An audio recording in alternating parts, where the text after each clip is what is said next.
Welcome to the Main Character Podcast. I am your host, Brandon Hamblin, main character of my own story. But this podcast isn't about me.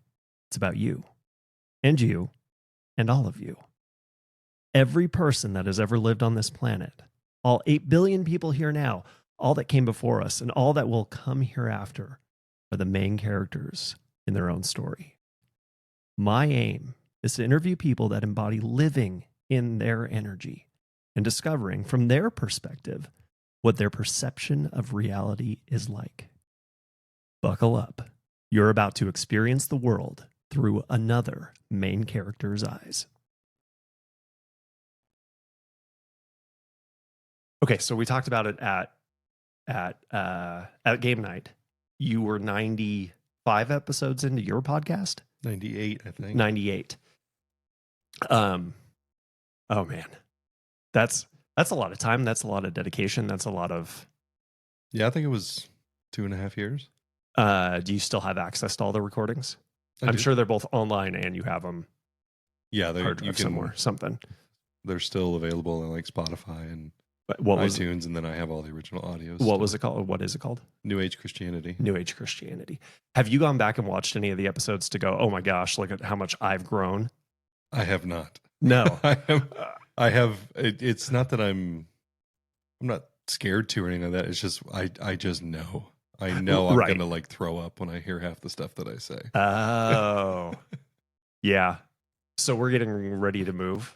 We're going to move in like 2 months when we buy a house. Right. And so I've been going through my drawers and my journals and stuff. And I'm one of those guys that I'll start a journal and then I get like 5 pages in.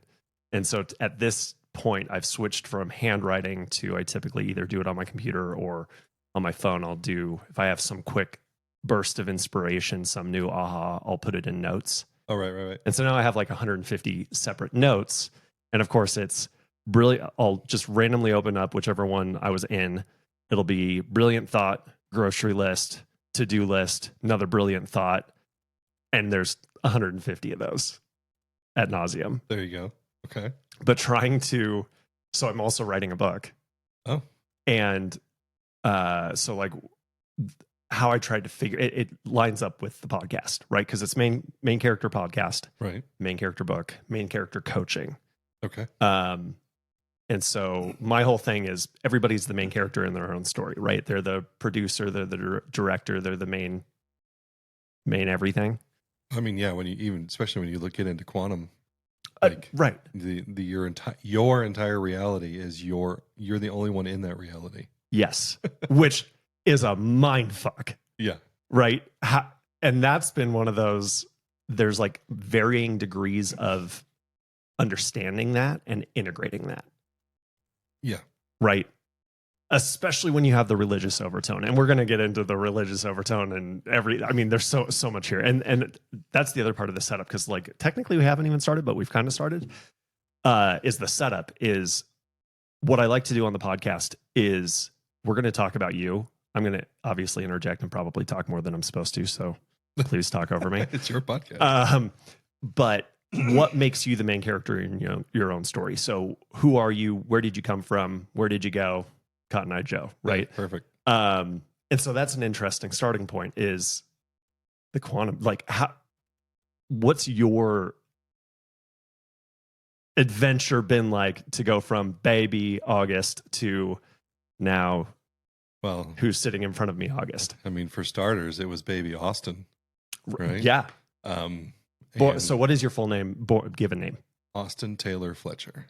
Nice. Okay. Which strong I like. Name. I've always it's liked a very name. Strong name. Yeah. And, but at 39, 40 years old, so much had happened that I no longer felt like Austin.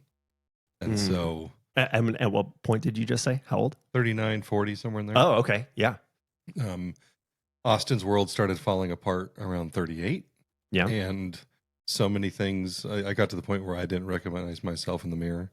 Yeah. And that's saying a lot given what had happened up to 38, where I was a full-time pastor for 12 years. I have a degree in international finance, and I've had business partners, still millions of dollars. I've been the gamut of experience, which I now know is part of my human design, which Right. is kind of my newest. I love human design. It's mind-blowingly accurate, Yeah. and it feels really nice to be seen by the universe. It's Yes. like, oh, Hey, here's your reflection back. yeah, I haven't actually messed anything up. I'm living my design perfectly, Right. and making peace with certain things that are difficult about it or whatever. But Yeah.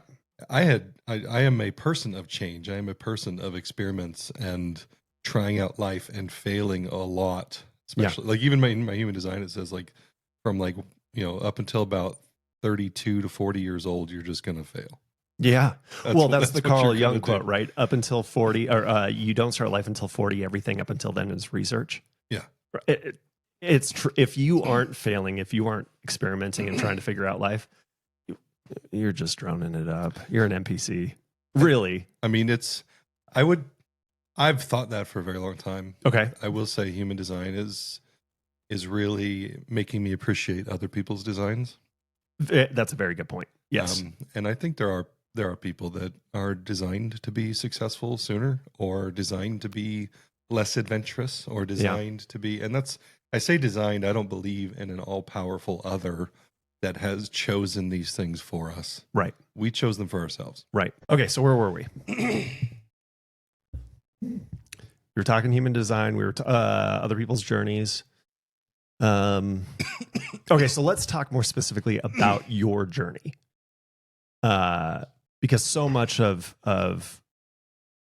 the way that we end up seeing the world is shaped by those first 5 to 10 years, right? When we're in the theta state. Right. The religion that we're born into, the culture that we're raised in, the family traditions that we have, and then our experiences, right? We're just information gathering. We are download. What was that like for Austin? So I had an above average childhood, in the sense of, I'm grateful that my parents they're good people. Yeah. They're kind, they're loving. They raised me the best they could in church. What religion? What subsect? Non-denominational Christian. Okay. And we went to a church called Bethany Bible. And where's this at? Phoenix, Arizona. Phoenix. Okay. Basically a non-denominational Baptist-esque church. Yep. Very focused on trying to understand the Bible. The Bible was, the fourth person of the quadrinity, whatever you want to call it. And my mom really, really, really instilled in me an appreciation for the scriptures and appreciation for God. My dad, not as much. He's more, he's still a Christian. I think he would call himself that. But especially back then, business and success was really that was the driver. His driver. And I think, he and I are still very close, and he would tell you that there was some mistakes made back then, but, he was in his young 30s, and I get it now that I'm past that. Oh, man. It's so weird being a parent to 4 children and looking and going, okay, I remember thinking my parents had it all figured out. And then as a teenager, right, that's kind of the automatic.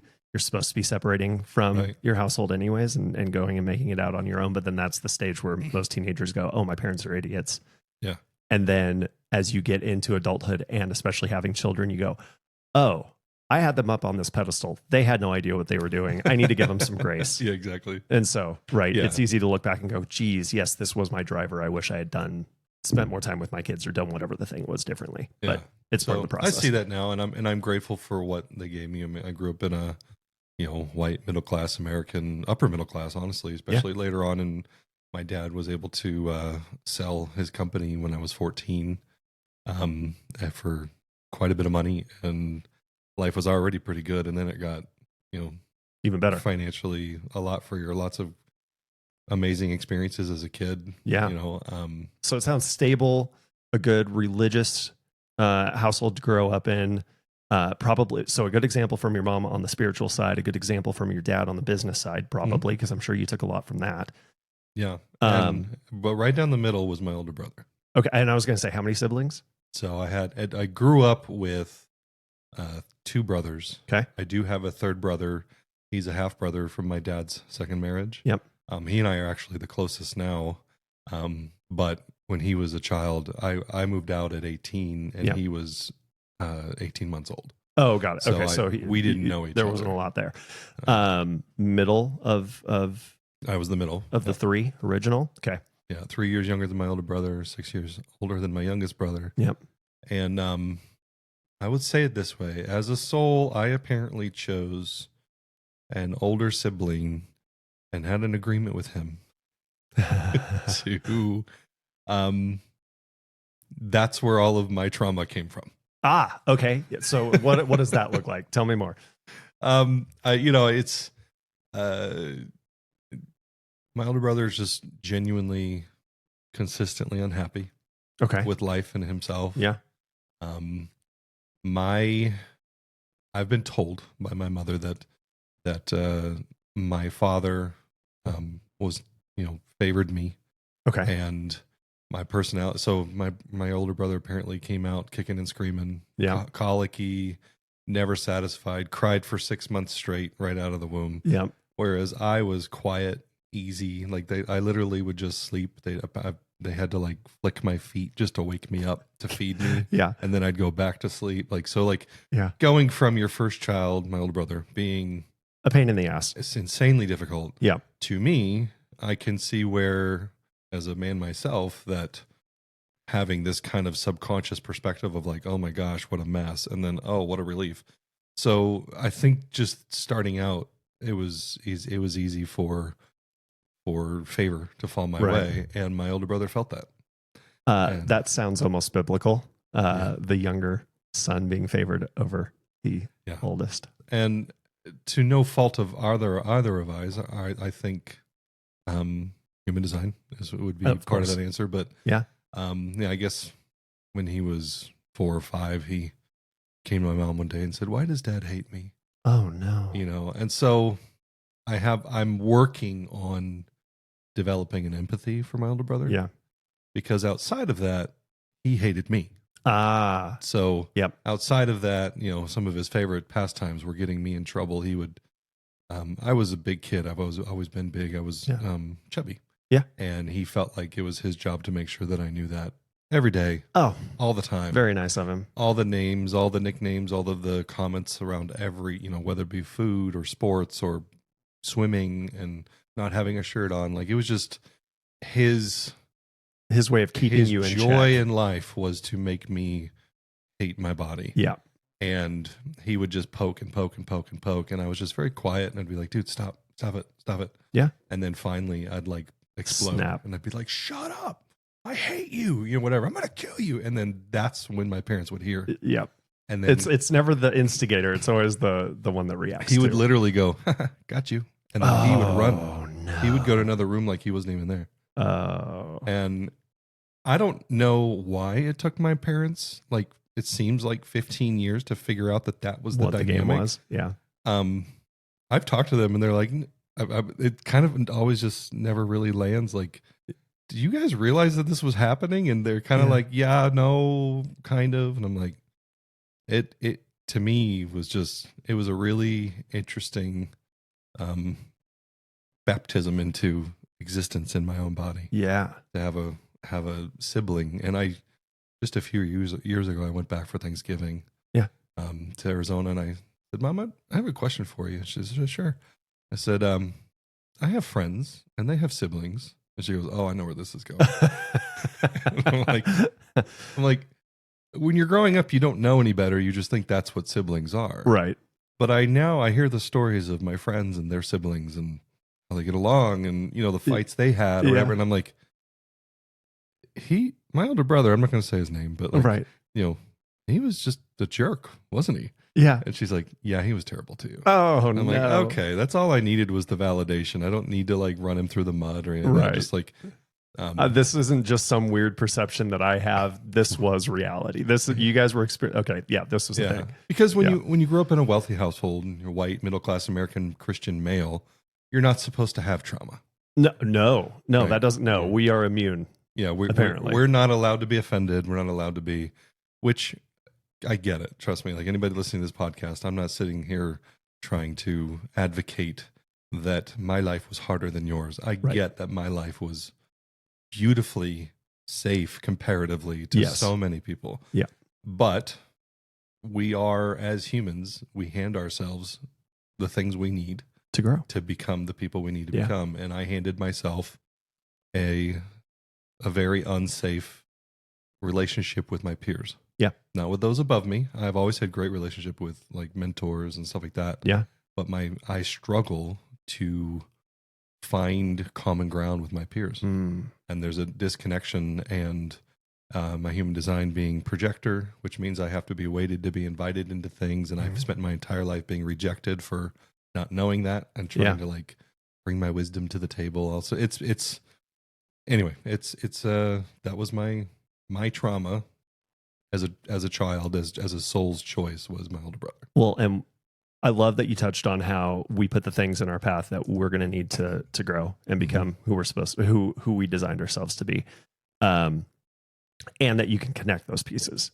Because I think, in talking to a lot of people, they just think they are the way that they are, instead of looking back and going, oh, one of my favorite lines, and I can't remember who said it, but it's something along the lines of lessons will be repeated until learned. Right? It's like, oh, we put those lessons in our way, and until we actually notice them and work on them, do the shadow work, whatever it is, own them. If anybody's done any sort of spiritual psychedelic experience, whether it be mushrooms or ayahuasca, or all the different ones out there, I feel like one of the most common experiences is at some point in your process, you get the clarity that there's been no mistakes. Yes. And everything's exactly how it's supposed to be. Yep. And that you didn't take a wrong turn in Tucson. You are exactly where you need to be. Yes. And can we put a bookmark on that? Because we're going to come back to ayahuasca medicine, spiritual medicine, and that piece that because I think it's a big jump from Christendom, where sinful and you're making mistakes and all these things, to, oh no, it's okay. Right. It was supposed to, yeah. So maybe let's go back, because we'll circle back on this. Raised in that household, get out of the house at 18. At some point you become a pastor. But what's in between there? What got you to being a pastor? And then we'll. There's one major event. I say my trauma was my brother. That was because your question was about the download years. Yeah. Right? Yep. After the download years, but before any sort of major self-development, you've got that 7 to 12 in there. Yeah. I had a major event in 6th grade. Okay. You went to the same school, private school, with a bunch of, we were all friends. Yeah. Bunch of guys. I think it was like 8 or 9 of us, and just kindergarten to 6th grade. We all went to the same school. We were all Christian families. We, every birthday, every summer, sleepovers and parties. It was just this cool, almost Hollywood fantasy way to grow up as a boy. Yeah. And you've got your people. You've got your unit. And I didn't know then. I know now, most likely, that my family was the most financially secure. Yeah. And as I got older, I realized that every time we would go do something, the expectation is that I would pay for it. My mom would literally give me money to go like to the arcade or go bowling or go, to do some event, and she would give me extra money for all my friends. Yeah. And you just thought it was part of the normal. That's what it was. Yeah. Yeah. And so I started to wise up. I can't remember the sequence of events, but you know how it is. You just I'm observant. Yeah. And I started to notice. And so between 5th and 6th grade, I decided to not do any instigating, and I waited to be called. Yeah. And the whole summer went by and nobody called me. Oh. And then like the week before school started, I get a call from one of my friends, and they say, "Hey, we're all going bowling if you want to join us." I'm like, "Cool." So I get there. My mom, of course, gives me extra money like always. And I go up, and instead of like assuming that I'm going to cover everybody, I go up and I get my own shoes and reserve my own lane. Yeah. And I turn around, and there's 5 of my friends standing there going, "Oh, well, we thought you would pay." Hand out. Yeah. Yeah. And so I had the money. I did pay. Yeah. But I started to learn that being successful or having money would create a gap between me and my peers. Yeah. And then a week later, first day of school comes, hanging out, and there's a new kid, the cousin of one of my friends, or one of the guys who'd been there for a long time. And for whatever reason, he chose to step into my brother's shoes and not like me. And the first day of school, it was almost like a prison yard thing where they pick the biggest kid, the biggest person, and beat him up. Right. Literally, he targeted me. Yeah. And the second round of playground ended with two of those friends that I'd had for years holding me down while he beat me up. And then the rest of my friends watching. And friends. Yeah. Yeah. It was a life-changing event. Yeah. That I ended up going to a different school. I didn't go back. I left that day. You were done. I didn't go to school the next day. My mom just took me out. And it was just me and her. Just, I don't remember what we did. Right. Ice cream and arcades, and mom's trying to like protect her baby boy. Right. And then my younger brother had started going to another school that was across the street from the high school that my older brother was at, and Light and Life, and I went there and did it was like maybe the next day or 2 days later, I guess, and we go to do it to the playground time. Yeah. And they decide to play football, and you're not supposed to play tackle football. But No. what do boys in sixth grade do? They break the rules. Of course. And so we played tackle football, and I didn't know anybody there, but there was basically one guy in that class who was super athletic, Mark Tefteller. He ended up being the varsity quarterback, and we became best of friends for a very long time.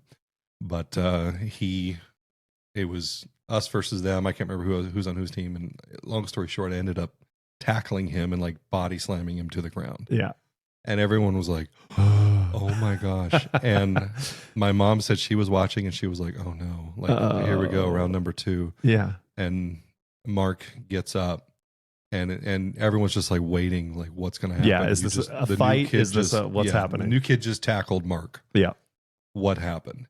And he goes, that was awesome. You got to come here, dude. And he loved it. And so it was like, my mom told me later, like she was just crying, just like, oh my gosh, thank you, Lord. And so like this dichotomy of being beat up by your friends and being totally welcomed by the new kids. And so sixth grade was it was a very healing time, but also like, well, that's a big realization with people that you thought were your friends. Well, and something that I've been toying around with is just how we end up valuing ourselves, right? I mean, we've got the ego state, we've got all these different things, but do we look for outside validation? And it is easy to, I mean, not that this is what you knew you were doing, but like, are you buying your friends? Are they there because they truly value who you are? Right. That's a very interesting lesson to learn in sixth grade. Yeah. Versus, oh, here's this new set of people. And even though I did something that, I tend to think of it almost like as a screw up, as oh my gosh, now I'm going to be painted as. But that reaction from Mark to really bring you in, that's really cool. It was a godsend. And it's moments like that where it's like, okay, so 2 days ago, I'm lying on the ground being beat up while my friends are holding me down, and the other ones, there was a couple guys that, as I remember, they weren't necessarily cheering on the fight, right? But a lot of the friends they were weren't like, stopping fight, yeah. fight, and it was, and so.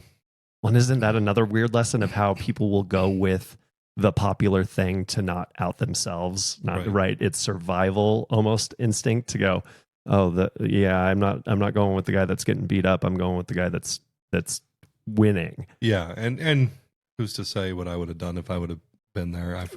I would like to think that I would have stepped in. I was the biggest kid by a lot. Yeah. There was one other kid who was tall as me, but he was super, super lanky. And but yeah, it's, to go from that one day to this kind of redemptive moment of acceptance and celebration of the size of my body. Yeah. It was this crazy, I look back at it now, I'm like, what in the world was I setting myself up for? Right. And that is my perspective. Yeah. I've set myself up for all of this. Oh, of course. I don't blame anybody. I don't. I've had some really deep revelations even about this stuff in the last 2 weeks. Yeah. And I'm still working on unpacking all of the things that got sown into the soil of my soul. Yes. And those, between my brother and those things. Again, there's a lot worse. Oh yeah. And I do not think that my life is so terrible comparatively, but this is my story. Well, and I think that goes to the point that everybody has stuff, Mm-hmm. and it's not all roses You're and supposed puppies. to. You're supposed to. And so you could be the richest kid on the block. You could be the poorest kid on the block. You could be like, name the thing. I would not want to be a kid in Gaza right now. Right. That seems that is comparatively worse than, because I was upper middle class too. Mm-hmm. Right. And it's like, I have memories of going to Mariners games in the suites and, Poor us, right? Yeah. All these things. So like I didn't have to worry about meals the majority of my childhood. There was definitely a time in there where it was like, we don't even have bread in the cupboard. So I've run some of the gamut, but I have not been terrible off. That being said, if we had life just easy, right? This is eating of the tree of the knowledge of good and evil. Right. If you just have good, like, how do you even define it? You can't. You have to have the bad. You have to have the evil to be able to define both. Yeah. And I would say that to any I'm not a parent, but I have many friends who are, and their fear of like handing their kid trauma. Yeah. I think you and I were talking the other day of like, there's going to be a moment and you're not going to know what moment that is. And at some point you're going to do or say something the wrong way, the wrong time, Yep. whatever. And that's going to be this pivotal moment in your kid's life. Right. And it's going to be not even an afterthought Right. for me, most likely. And every parent wants to avoid that. And I'm just here to tell you, you're not supposed to. You're not supposed to. Like you have to trust that process and trust your role and do your best. Yes. Don't like just become a douche because you're supposed to traumatize your child. Yeah. I'm supposed to. All right, let me get in on this. But it's just literally the way the soul works. It is a process of growth and learning to push and pull. If it's the in breath and the out breath. Yeah. It is the duality of all things. Yeah. Light, dark, in, out, up, down, As trauma, above, so below. and joy. It's Easy and hard. Like it is. We don't get to experience if you don't have experience. Yes. You don't get to experience if you don't have experience. Boom. There it is. Can we bumper sticker? That's the line. So that ended up after 6th grade through, I mean, what's the teenage years look like then at that I point? dove into, I put everything, my heart and soul into football. Yep. And my body, and I was doing well. Yeah. And as an expense, I had no friends. Okay. No girlfriend. Yeah. I was working out constantly. At 15 years old, I was benching 365. I was good night. Working on my speed. I have a hip that's kind of just always a little bit out of alignment, so it was really affecting my speed. Trying to work on that, going to speed camp, stuff like that. I was in the magazine that comes out with America's Top 100 football. They have a section in there for like who to watch. Yeah, and I was on the who to watch in Arizona. Yeah, and I was getting handwritten letters from colleges and like, hey, I was only a freshman. Right. I was a starter on our all-state championship team, varsity team. And I had a lot of identity in that, and so everything else paled in comparison. Literally almost no friends. I wasn't doing anything with anybody. Yeah. That was your trajectory. You were going to be Austin, the football player. I was, and now I know that my soul had other plans, and I broke my back twice. Oof. And not consciously, but again, realizing what I had done is that there were ways in which my soul, my human design, myself felt separate and unaccepted by my peers. Yeah. And anything that I now realize that anything that kind of became the focus point for that separation, I subconsciously sabotaged. So in football, you're the only freshman on the all-state or on the championship team. you're an up and coming big deal. You're going to be a captain most likely in your sophomore year, like, and therefore all of the people that are in your grade cannot relate. Yeah. They don't work out with you because they can't keep up. Right. Like They're busy playing video games. Yeah, and so I broke my own back. Yeah. And I didn't get the message the first time. So at training camp for that year. So in the third game of the season, it got broke again. So L4 and L5. And I destroyed that thing that separated me from my peers. Yeah. And then now I know wash, rinse, repeat that over the next 20 years. Yeah. The lessons will be repeated until learned. So then it turned to music. I've always been a good singer. Yeah. And I was doing well. I moved to Nashville. Oh, for college. Is that what you did after 18? Go to Nashville? Yeah, went to Nashville for college. Started working, getting some studio work. I had some connections to kind of like find a toe into the door, and that was starting to work well. And then I felt this absolute need to go back home and start a college service at my old church. Oh, because I was in college and there was nobody. I had all these friends and everything that had no connection. Yeah. And so I quit that career and went back, and I could, list all the reasons why and the prayers that I prayed and the conversations I had. But again, I know that what I did was my singing was separating me from my peers. Yeah. And so I said, that is a very lonely industry. Yeah. Yeah. And so I shut it down. Yeah. And so then fast forward to, 38 years old, the last thing that separated me from my peers was my spiritual journey, my spiritual sense of self, my spiritual prowess and wisdom, and New Age Christianity, the podcast with 98 episodes, and different projects I had done, and honestly feeling like people that had been along the journey with me at times that couldn't keep up or chose to go a different route. Yeah. I'd lost so many friendships and so many relationships, and ultimately in my marriage. Yeah. Where we went different ways. And so I spent a season sabotaging my spirituality because it was a source of separation from my peers. Yeah. And so why do you feel like the separation from your peers is such a thing that brings you back from the thing that you are exploring? Because it feels like there's important lessons there that are helping you grow. And so pursuing those things is good. If we get called to do all sorts of things, right? We have those, this is my path right now. But then it feels like the anchor back down is, but you're separating. Right. I would say, so there's these moments in your life where you kind of look back and maybe it's not everybody, but it definitely is for me, where I can look back and I can like paint a picture on a canvas that tells the entire story through some particular lens. Yeah. It can be the picture of my relationship with my body and like this beautiful story, but it's a singular subject. Yeah. And this picture that I'm painting on this podcast and in my mind for the last month is like, I don't know, it's the most comprehensive that I've been able to see myself. Yeah. Did you need the pieces along the way to be able to paint this bigger picture that you're...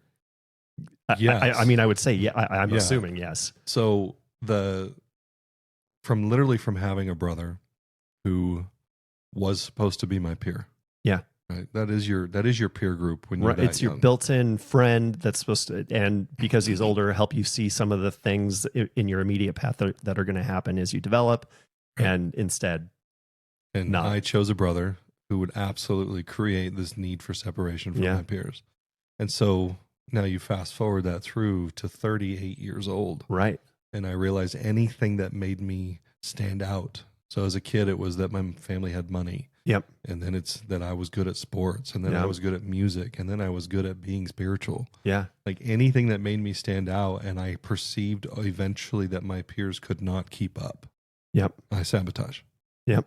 And because I don't want to be separate, I want to be in this deep desire to have deep relationships with my peers. Yeah. And everything has perfect timing. Always. I've done a lot of ayahuasca and mushrooms, and I've done before that meditations and fasting and all the Christian versions of that stuff. And I'm like, and now comes this deep dive into human design. Yeah. And realizing, like, if you've never engaged with it, for anybody listening. Yeah, I was going to say, let's lay the groundwork a little bit for human design. It's the premise is that, and I completely believe it because I've seen it in my own design and many people that and I want to get your information to look at your design. Oh, as well. It's fascinating. It's spot on, of course. Yeah, but I'm like reading these different descriptions of, and it's astrology mixed with I Ching, mixed with Kabbalah, mixed with Buddhism and the chakra system. Yes. And it's like the most comprehensive profiling system, because you can do like DISC personality profiles or personality plus or Myers-Briggs or Enneagram. Like they're all different ways to profile yourself. Yes. And I think they're all helpful for their own reasons. Yes. This is the most comprehensive. Yes. I have looked into all of those. Yes, so have I. And human design to me is the most like, oh my goodness. Now, what I would say is I don't think very few people in my experience can go into the deep end right off the bat. And what I mean by that is most people's introduction to astrology is the newspaper, or at least it used to be. Right now it's online. I'm a Capricorn and my reading for today or this week is this based off and of that this version drives me nuts personally. Okay, but that is the entry point for most people, right? And then it's this is some person sitting there, drawn from a hat and putting down that this is my astrology reading, right? It's pretty easy to debunk and go, there's no way this is it. Right. And then it's easy to then dismiss the rest of it. But then you do something like Myers-Briggs that feels scientific or feels like, okay, this has been studied and this is okay. Yep. Okay. And that I do see myself in how I'm pegged in that thing. Yeah. And then it's, I'm getting introduced to astrology again. Oh, there's deeper stuff here. Right. Okay. Okay. And that actually matches up with some of the scientific things too. And by the way, that we've been doing this as humans for forever because we've almost always had access to the stars. Right. And so of course we're going to figure out how our lives here on earth are affected by these things that we see every single night. Which is all throughout the Bible, by the way. Of course. I mean, a star guided the wise men to Jesus, right? Like, hello. Well, the 12 tribes are the 12 constellations. The four faces of God are the four cardinal points. Yeah. Yes. It's all throughout the Bible. It's all throughout but so then it's, and that's I think the other separation point for a lot of people is, no, my religion, thinks this stuff is bunk. It is in my religion and we just call it something else, or we overlook it, or we don't associate the two. And then, right. So I feel like for a lot of people, there is that, like, I need milk before meat. And once you get to the meat, damn. Yeah. It's tasty. I would always, one of my favorite phrases for years was judge a tree by its fruit. Yes. If studying anything turns you into a jerk, yes, or arrogant and judgmental, you have less love, less kindness, less self-awareness, then it's a dumb system. Yes. I.e. religion. Yes. There's a reason that most religious people are super judgmental. Yep. They think that their poop doesn't stink. Yep. They aren't very kind to anybody who's not in their religion. So there's no love. Like, it is so obvious when you get out of it. Yes. That it is a man-made system of arrogance and imprisonment and fear, that it's, once you're out of it, and you look back to it, you're like, oh my gosh, I was in a cult. Yeah. And it doesn't matter. So blinded. Right. I mean, I'm coming from Mormonism. And so it's easy to go, okay, everybody pegs it a cult. I don't care if you are Baptist, Catholic, a climate alarmist, whatever you are, you're in a cult. Yeah. When it comes down to it. Yeah. If you, and there's markers. If it's us versus them, cult. Exactly. There's markers for what that energy is. Yes. And everything is energy. Yes. And religious energy is thick It's there. in modern day politics, It is in modern the day economics. hill that most people will die on, Yes. right? You'll die on. A lot of people like their favorite football team, Yep. right? You want a Seahawks fan and a 49ers fan. Oh my gosh. Like, okay, good luck having a civil conversation there. But then you get into politics and again, life or death. But more than any of those, you get to religion. And I think it's because it answers, right? We're all these consciousnesses floating around, realizing at some point, okay, there's more to the stuff than what I just learned when I was a kid. Right. How am I perceiving reality? Oh, this thing is at least safe because it answers where I came from, why I'm here, where I'm going. And there's enough people that I will be accepted. I'm safe. This has to be good. Right. And it's a trap. There's so many people that agree with it. It's clearly not a cult. Clearly. And if this many people think it's right, it has to be right. And it's not a cult.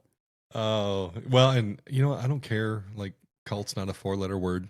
No. It's just a thing. No, 100%. I mean, it is technically a 4-letter word, but I mean, it is. Like, it's. I'm not saying cult as a judgy. Oh, what idiots! It's more just like, oh, that's just is what it is. Label it what it is. Yeah, yeah. And when you can be honest about stuff and not have to like get emotionally attached to that honesty, yeah, then you know that you're in the seat of the observer versus the passenger to craziness. To craziness. You made a point that I like about the judgmentalness and lack of love.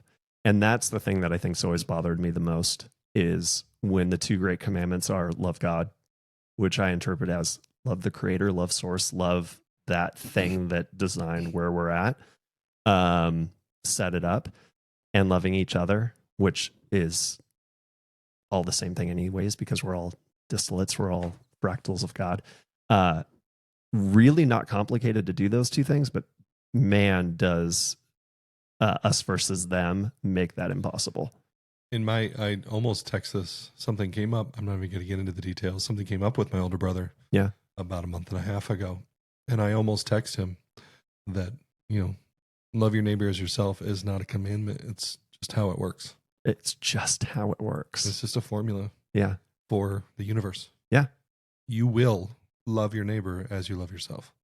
Yes. And if you don't love yourself in some way, shape, or form, like most Christians don't love because they will joyfully tell you what sinners and terrible human beings they are. Yes.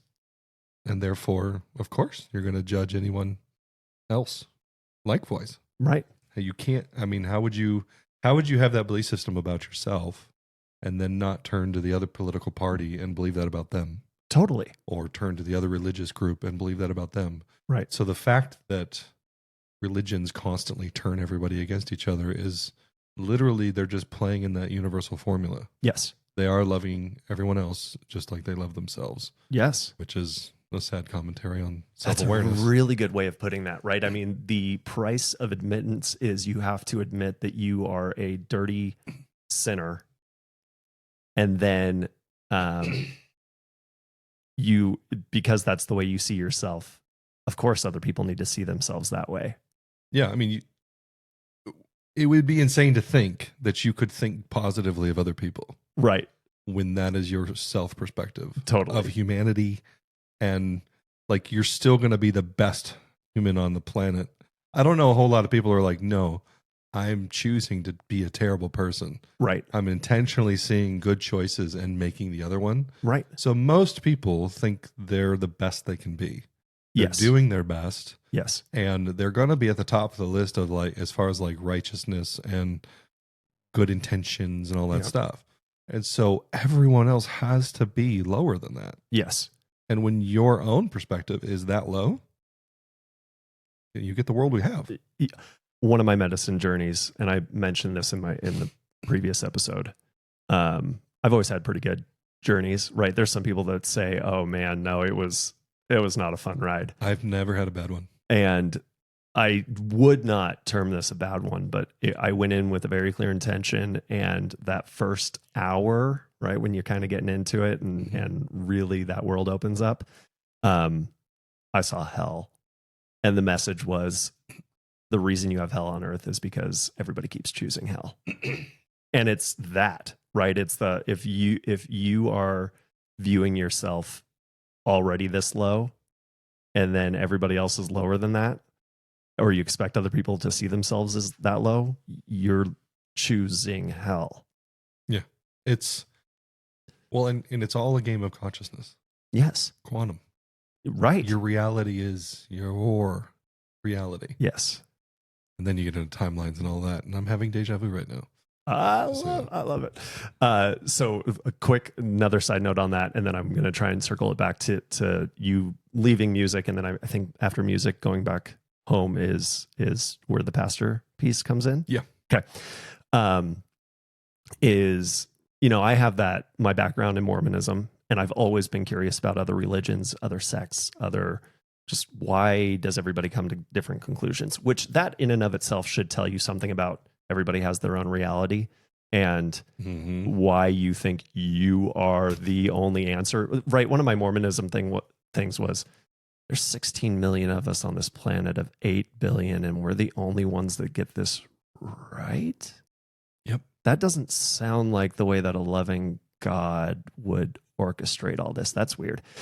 It certainly does sound the way that a human ego would, though. 100%, right? And so, and I don't care if you're Mormon, Catholic, Baptist, whatever the thing is, right? I mean, Catholics are fiercely Catholic. I love running into people that are like, oh, I'm Catholic. How often do you go to mass? Oh, Christmas, Easter. Oh, so you're really Catholic. Okay, got it. But one of my buddies is Calvinist. Oh, and boy. You and I have my talked. Younger brother is Calvinist. Your younger brother. Okay.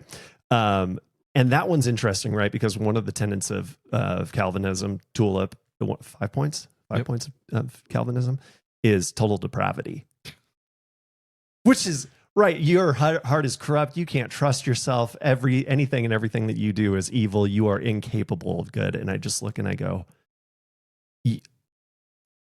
for membership into this club, you have to buy that and make that a part of your identity. Yes. What are we doing? Like I am both good and bad, right? I mean, however you want to term it, I am capable of, sometimes I'm scared of the thoughts that I have. And sometimes I think more than those. Like I'm not the best. We were just talking about parenthood, right? There's definitely times I know I'm not making good decisions. I'm yelling at a kid. I'm short with them. I'm not a good parent.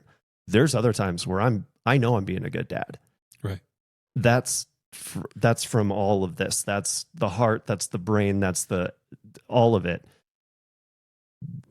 That automatically contradicts that I am totally depraved. So my younger brother is a very intelligent Calvinist. Yeah. He and I were very close for our childhood. Yeah. And my parents got divorced when we were 14. I was 14.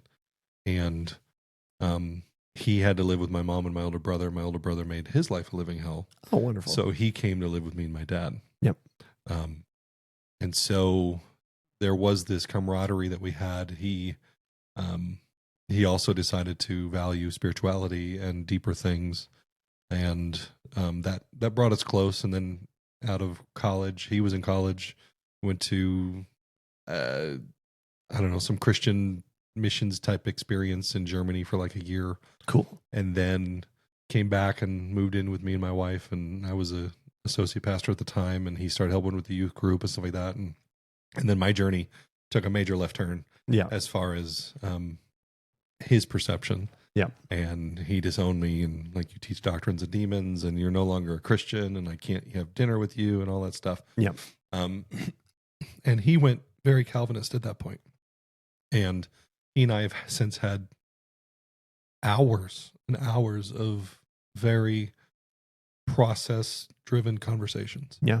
And I can say this, that if you answer the original question of who are you a creature that is not an extension of God?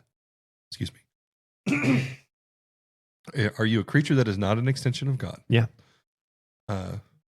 Then you look at the world, you look at everything else, it must mean it has to equal what I would say is the most logical, thoroughly thought out conclusion of the I am not.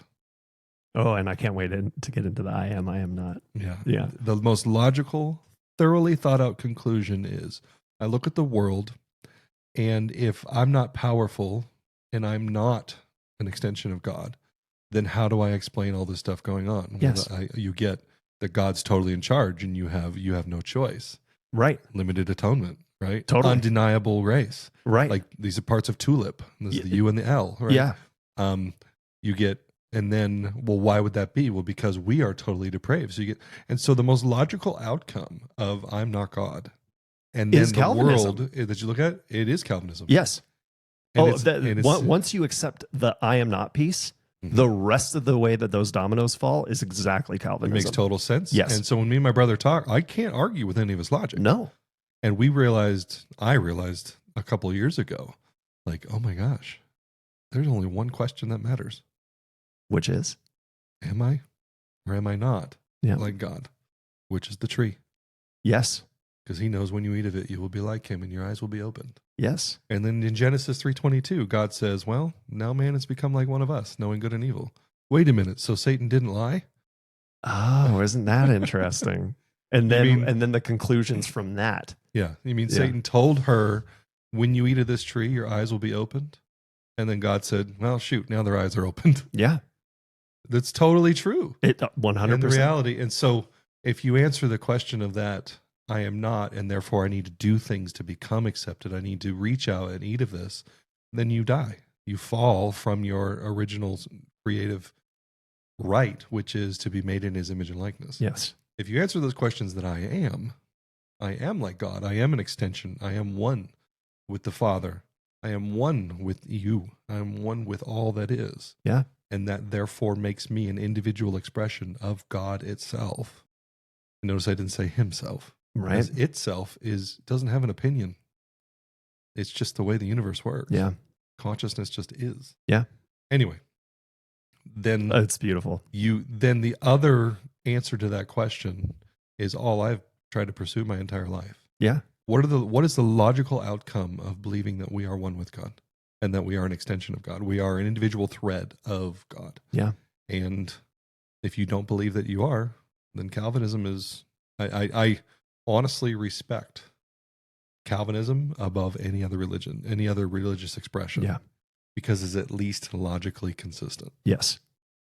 So all the other ones have some version of like, well, but we're special. Right. There's some suspension of belief, or you just have to accept it on faith, or Calvinism answers its own questions. You just have to accept its core answer. Yeah. It says, I'm special, but I didn't do anything. God chose me and that's his right. Right. And you go, well, then why did he choose you? Because he's God and I'm not, and I'll never understand. Right. Why won't you ever understand? Well, because it's logically, there is that piece of suspension of belief, but the rest of it is.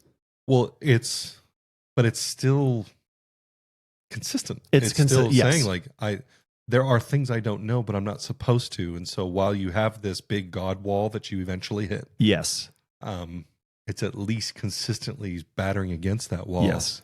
And they're not like coming around it with like, well, we have an answer to that one. Right. Or we have an answer to that one. No, they hit certain questions and they just run out of answers and they tell you, yep, I won't ever have them. Yep. And I just have to obey. Yes. And like, well, that's which then I look at the rest of the world, and I told my last time I had this conversation with my brother, I use an example of like a girl born into sex slavery. Yeah. Had no choice. And she's like, well, for some, we all love our sin. I'm like, you're telling me this girl, 14 years old, never known anything other than being raped and that she loves that? And he goes, somewhere deep inside. Wow. And I said, your God is a narcissistic psychopath. Cruel. That I want nothing. And if saying this means I go to hell, I would rather spend eternity not in the presence of that thing. Yep. Than a being that supposedly blames a 14-year-old girl who's born into that. Yes. For loving her sin. How dare you? Yeah. Like I got so definitively blunt with my brother. That was the most blunt. And his eyes were like, oh damn. He even like physically backed away thinking I was going to get struck by lightning. I'm like, I promise you the universe is on my side right now. Just catch a blaze. You're about to be struck down. So it's but that has to be your conclusion. It has to be. I said kudos to you for standing on your principle, logic, right? On logic, yeah. and saying like, no, it has to be the only conclusion, that there's Right. some reason why God hasn't chosen that 14-year-old girl born into sex slavery. Right. It must be because she wasn't predestined for reasons. Right. And then various souls have various worths in the sight of God. Yeah. And what a cruel God to set up so many people for failure. I want to just flip some tables right now. Like in the temple, just money changers going everywhere. So infuriating. It irritates me.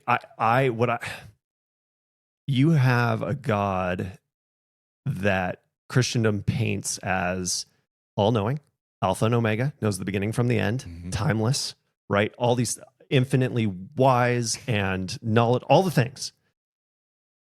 Creates us in its image, in his image, and sets us apart from every other creature that we know of because we have the ability to think, right? We have a consciousness. Right. There's a divine level of consciousness. Yeah. Sets us above the rest of that's in Genesis, right? Gives us dominion over. Yeah, it gives charge. Right.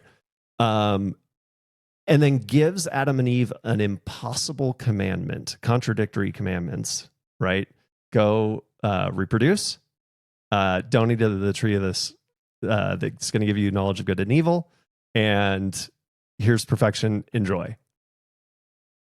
And then you're telling us that a God that can see everything, is all powerful, sets us up for failure because we're going to eat of the tree. Like it's supposed to happen.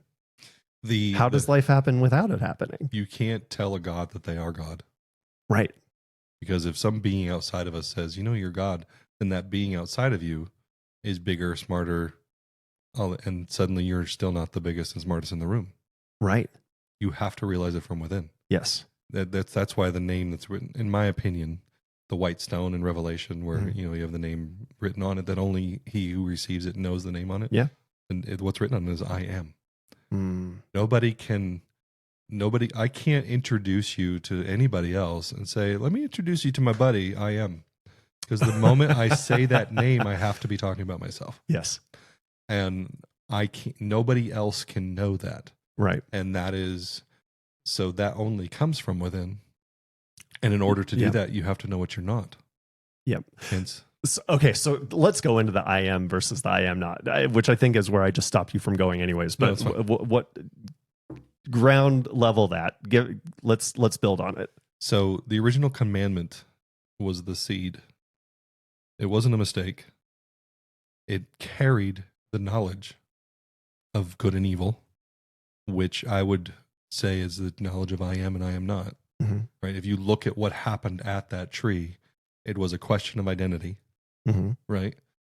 And the very fact, so what if you're God, if you're all that is, and you're creating an expression of yourself in individual threads inside of physical time and space, and that version of yourself can't be less than you. Right. It just has to be another expression of you. Yes. I do a teaching called God 2.0. Okay. God becoming something new that it wasn't in us. Well, you can't stand outside of it and program it. It has to become its own consciousness. And in order to be a fully realized expression of all that is. And so what do? You give it all the mechanisms that it needs. And then you plant inside of it a seed that has to grow. And that seed is, if you eat of this tree, it's a bad thing. And if you don't eat of the tree, that's a good thing. And one commandment, one concept of what is and is not good is all that a divine consciousness needs to create an entire universe. And I say good and evil. I really believe that a better way to look at that tree is the tree of I am and I am not. Yeah. And if you look into the 12 stones on the breastplate of righteousness and the 12 leaves of the tree of life, and you look into the esoteric perspectives of that tree, that tree of knowledge of good and evil, if you come to it and realize that you are, and you get the I am, Yeah. it is the tree of life, and it becomes a totally different tree. It's the same. That's why in Genesis, I believe it says, and he planted the tree of the knowledge of good and evil and the tree of life also. Yes. If you look at the translation, it is debatable. I'm not a scholar in that sense, but it's easy to read and go, he planted the tree of knowledge of good and evil, which was the tree of life also. Yeah, right. It's the same tree. It's the same tree. It's just a matter of how you eat of it. Right. And the commandment is actually the real impetus behind the whole thing. God had to give us something that made us, Genesis 3:22, now man has become like one of us, knowing good and evil. You don't get to be a robot and call yourself his children. Right. How would that work? It doesn't make any sense. Exactly. So you have to be a self-realized being. Right. And whether she took it as I am not. And God still said, well, now they're like one of us. Yeah. The self-realization is the point. Yep. The answer is the experience. Right. Now, why is that important? Oh boy. To God, to the one, it's not. What the answer is? Yeah. You need light and dark. Yeah. You need reptilians and humans. Right. Yeah. You need expressions. Yeah. In order to experience. And in any of the, not any, but in a lot of the ceremonies I've done, I've almost always had this point. And one of the major ones that continues to come back and forth is there's been no mistakes. Yeah. Right? And the other one is an honest to God level of gratitude. Yeah. For all the shit. Yeah. In this world and the people who perpetrate it. Yeah. A deep level of gratitude for my older brother for setting me up the way that he did. A deep level of gratitude for the evil bastards that run this world and have literally, like, just backing up the amount of money that's in like one corner of the populace. Oh, just that kind of, like, that is for us. Yeah. And it's not a mistake. Right. And like, that is, so on that level, it's not important. Right. It's your own choice. Right. You are your own individual expression, choosing your own experience. Yeah. If you want to have a good time, like, and live in a beautiful world and connect with other people and not crawl over each other to get to the top and not, delve into all of these fear-based realities, then it's important to choose I am. Yes. But outside of that, the universe doesn't have an opinion. Right. And that's really hard for people to swallow. Because we look at those experiences and say, well, they're bad. Right. And therefore God has an opinion. I'm like, clearly he doesn't. Right. Clearly it doesn't care. Right. It does stuff all the time to put people through misery. Volcanic eruptions and hurricanes and whatever, and disease, and nature has its own fury. And then at some point an entire planet explodes and you get millions and billions of voices crying out, Alderaan from Star Wars. Like, it doesn't care. Right. It is just creating experience. Yes. The only one that cares is you. Yes. Well, and isn't that an interesting, I think most of us would say, oh, I want good things. Right. And I want good things for myself and I want good things for other people. Right. If you had a world where nothing but good things happened, can you actually imagine that utopia and how that would function? But there's also no experience. There's no lessons, right? What's the joke? I live a great life. I get 3 square meals a day. Yeah. All the thing, and you're in prison. Yeah. That's kind of what it's almost like the idea that we only live this one life and then we're going to heaven or hell. And heaven, you're singing with choirs of angels and eating grapes and floating on clouds and hanging out. It's so dumb. How long can you do that before you go absolutely insane? It comes from a consciousness that believes it's nothing but a construct of something higher. Right. And those people go, well, I'm going to be happy about it. Right. You're like, you haven't thought about eternity? Really? Really. And your perspective, thankfully, will be corrected. Right. In due time. Yeah. Because as a soul, you're smarter than that. Yeah. But you incarnated this time on a prison planet. Yeah. That has mechanisms by which you've chose to experience this stuff. It's one of those things like I believe everything is held together by logic. Yes. Chaos does not exist. Right. It's impossible. If chaos exists, and this is logic holding this idea together. Yeah. That if chaos exists, true chaos, then there is no rules by which the universe can be operates that can be predicted. Right. To where if true chaos exists, we have no clue if you're going to turn into a sheep right now, or that light is going to fly across the room and hover over my head as a halo, or or the planet's just going to suddenly disappear and we're going to be in a different dimension and we're all two-dimensional shapes. Right. Like, if chaos exists at all, it must exist everywhere. Yes. It can't exist in a corner, or else it's held together by logic, and therefore, it's not true chaos. Well, and back to your quantum piece, right? You can go down to the smallest thing that we can measure. It has order. Yeah. Logic holds it all the way up through the universal scale. Some of it might look chaotic. That's just lack of understanding. And that's perspective. like 100%. Yeah, it's everything we study. There is cause and effect. There's mathematics and science and law. Yes, because that is what holds all things together, which is the logos. Right. John chapter 1, the Word became flesh and dwelt among us. Yeah.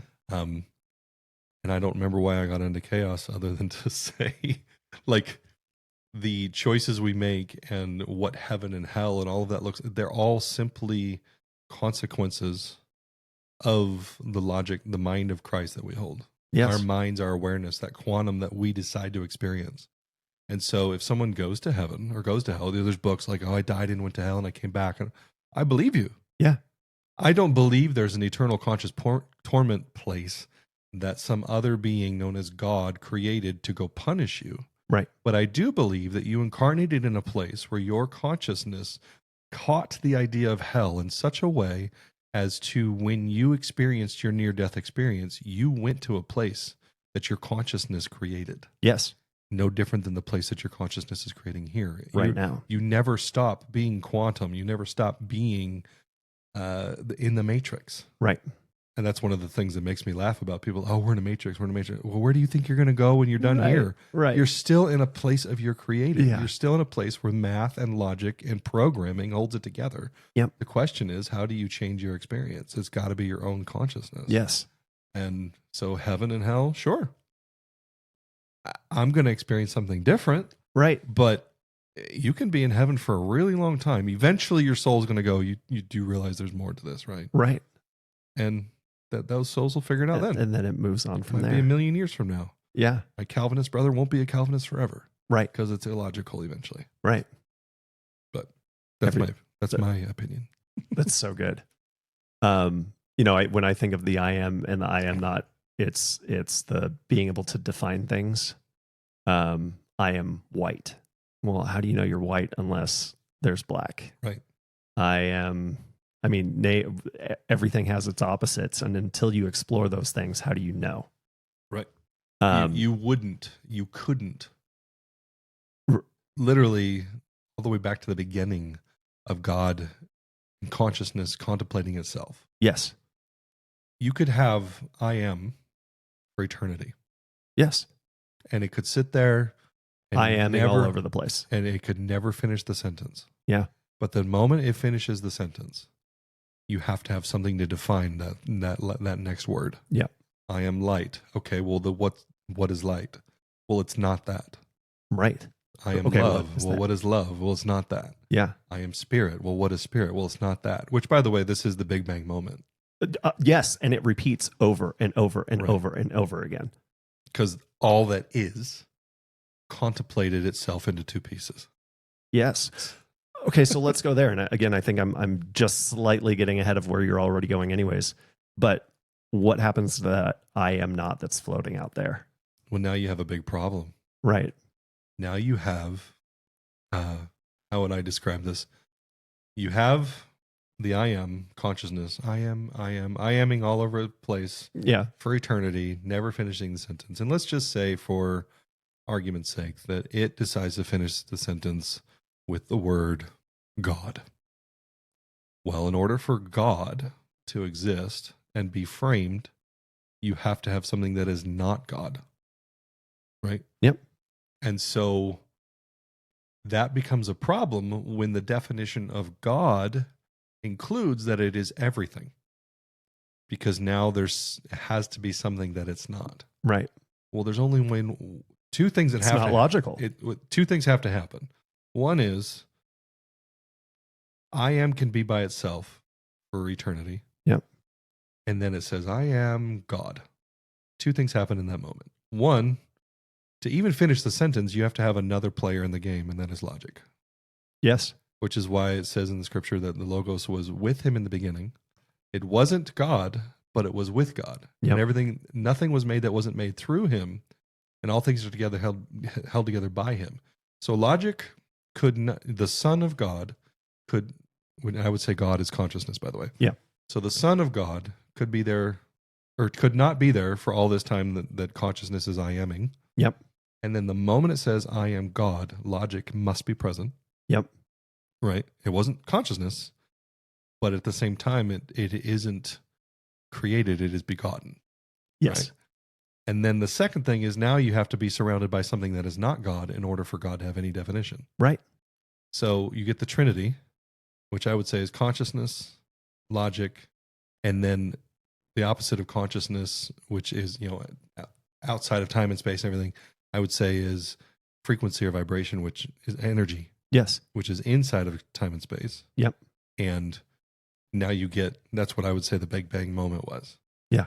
And the three of those meeting.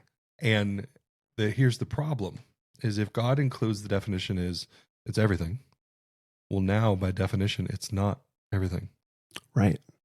Which is where you get the scripture that talks about that the Father's not sitting on the throne right now. Logic is sitting on the throne, and he must rule and reign until all things are brought into subjection under his feet. Yep. Under logic's feet. Yep. Right. Well, what does that mean? Right. The I am not, us, has to realize that it is also God. I am. Yeah. And then that's where you get the infinity sign, the infinity loop of spirit and matter, you and me, male and female, that we realize that I am God, but I'm not you. But you're God because you're not me. And now you get that infinity loop of the I am and the I am not constantly defining each other. Yep. As the two, and this is the great mystery of marriage in scripture. Yeah. That the two would become one. Yeah. Right. But there's still two. And right. So spirit and matter, or consciousness and matter, held together by logic. But there's one final piece that I love. And we've talked about this in private. Yeah. One final piece that I love is that, so if everything that is not God is created by the mere fact that it is not God, right, and that's logical, right, how on earth does the not God suddenly realize that it is? Right. It's a great question. It's completely illogical. If it was made by logic, you can't undo that. Right. Which is where I tell people is the only miracle in the world in the universe that's ever happened. Is that for a moment, logic had to die. Yep. So that the I am not could say that it is. Yeah. Because it's completely illogical to take this thing that exists by the mere fact that it isn't this thing, and then have that thing say that it is this thing. Right. Well, that's chaos. That's illogical. Right. Right. Which is why logic had to die. Yeah. Which is why the Logos, for a moment, and nobody could do this, and everything I just described to you is nothing but logical. Right. Which is why the only one that could put Christ to death was Christ himself. Yes. No man can touch me. Right. Right. I lay my own life down. Yes.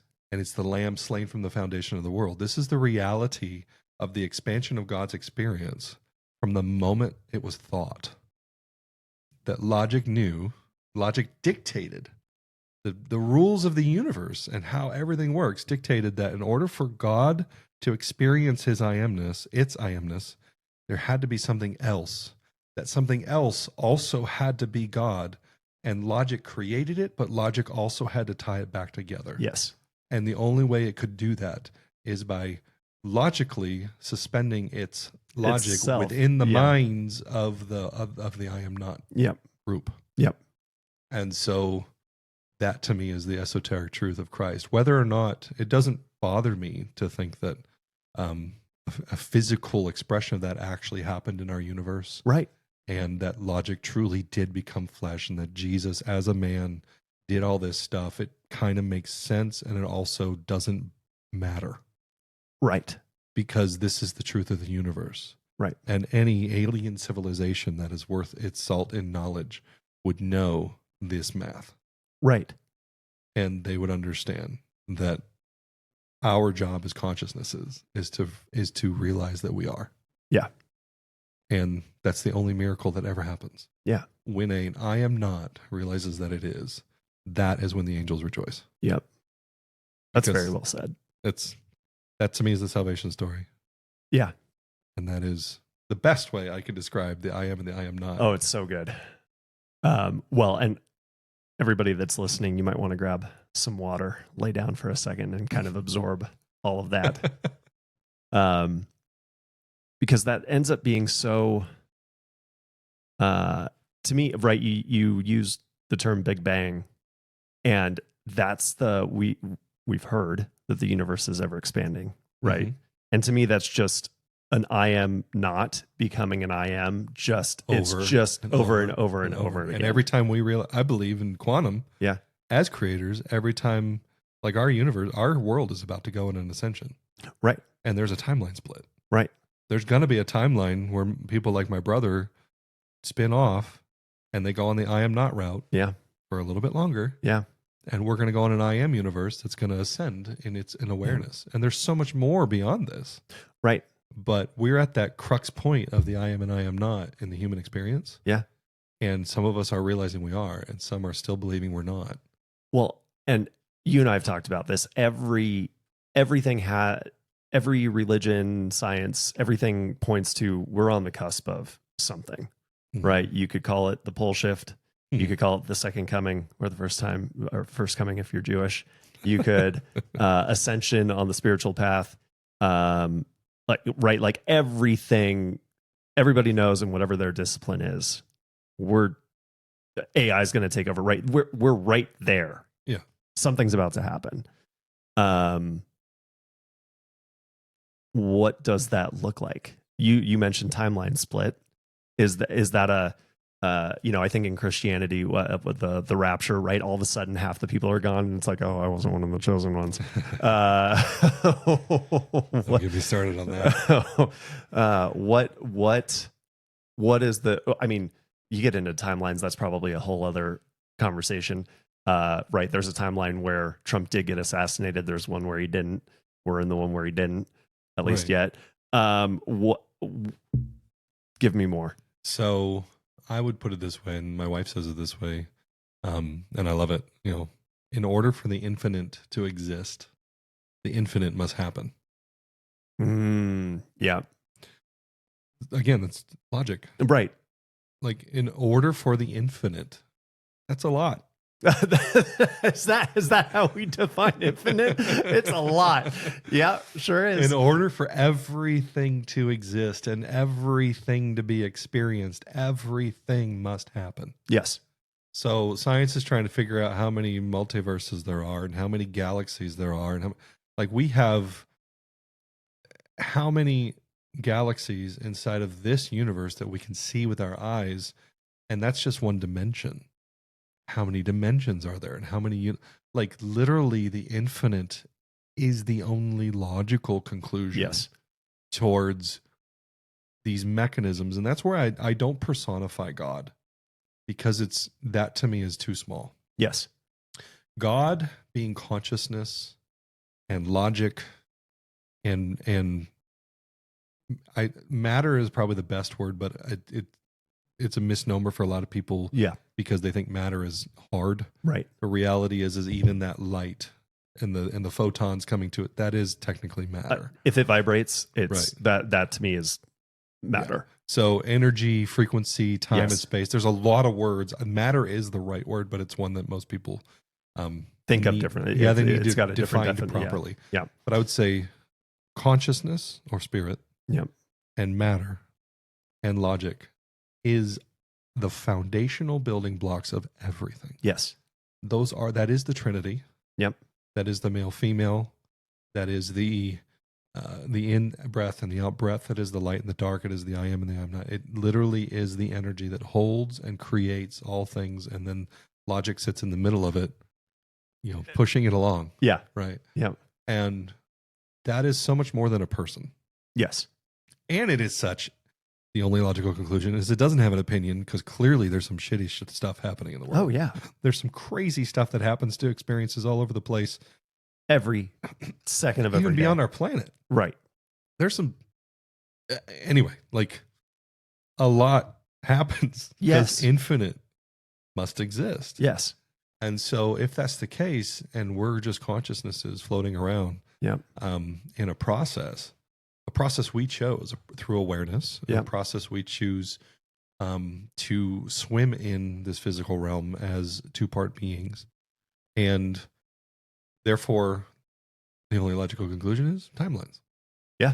Because I'm not aware of all of them, but they've all got to happen. Right. And then you get into if you want proof that timelines are a thing, just look at any one of the growing list of Mandela effects. Ooh. From your childhood and everything, the Monopoly Man did have a monocle. Thank you very much. Yes, yeah. Fruit of the Loom did have a cornucopia. Yep. Yeah. Berenstain Bears versus Berenstain Bears. Yeah. Like, if you're not familiar with if you're listening to this podcast and you aren't familiar with any of the Mandela effects, go look them up. The list is astounding and it will freak you out. It'll mess you up. And then eventually one day you'll find one of your own.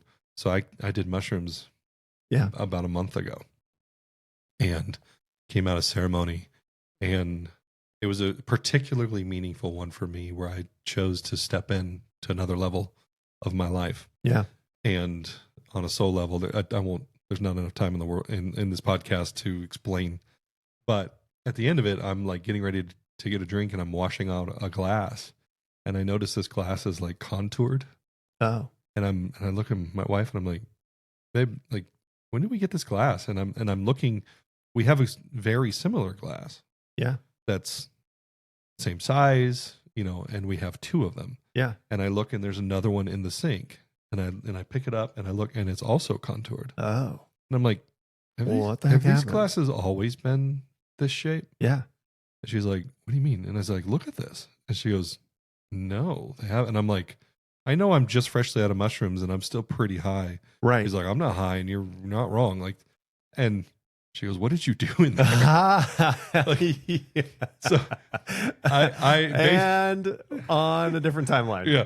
So based on based on the particular experience and the intensity of the experience I had, it was very much my own little Mandela effect.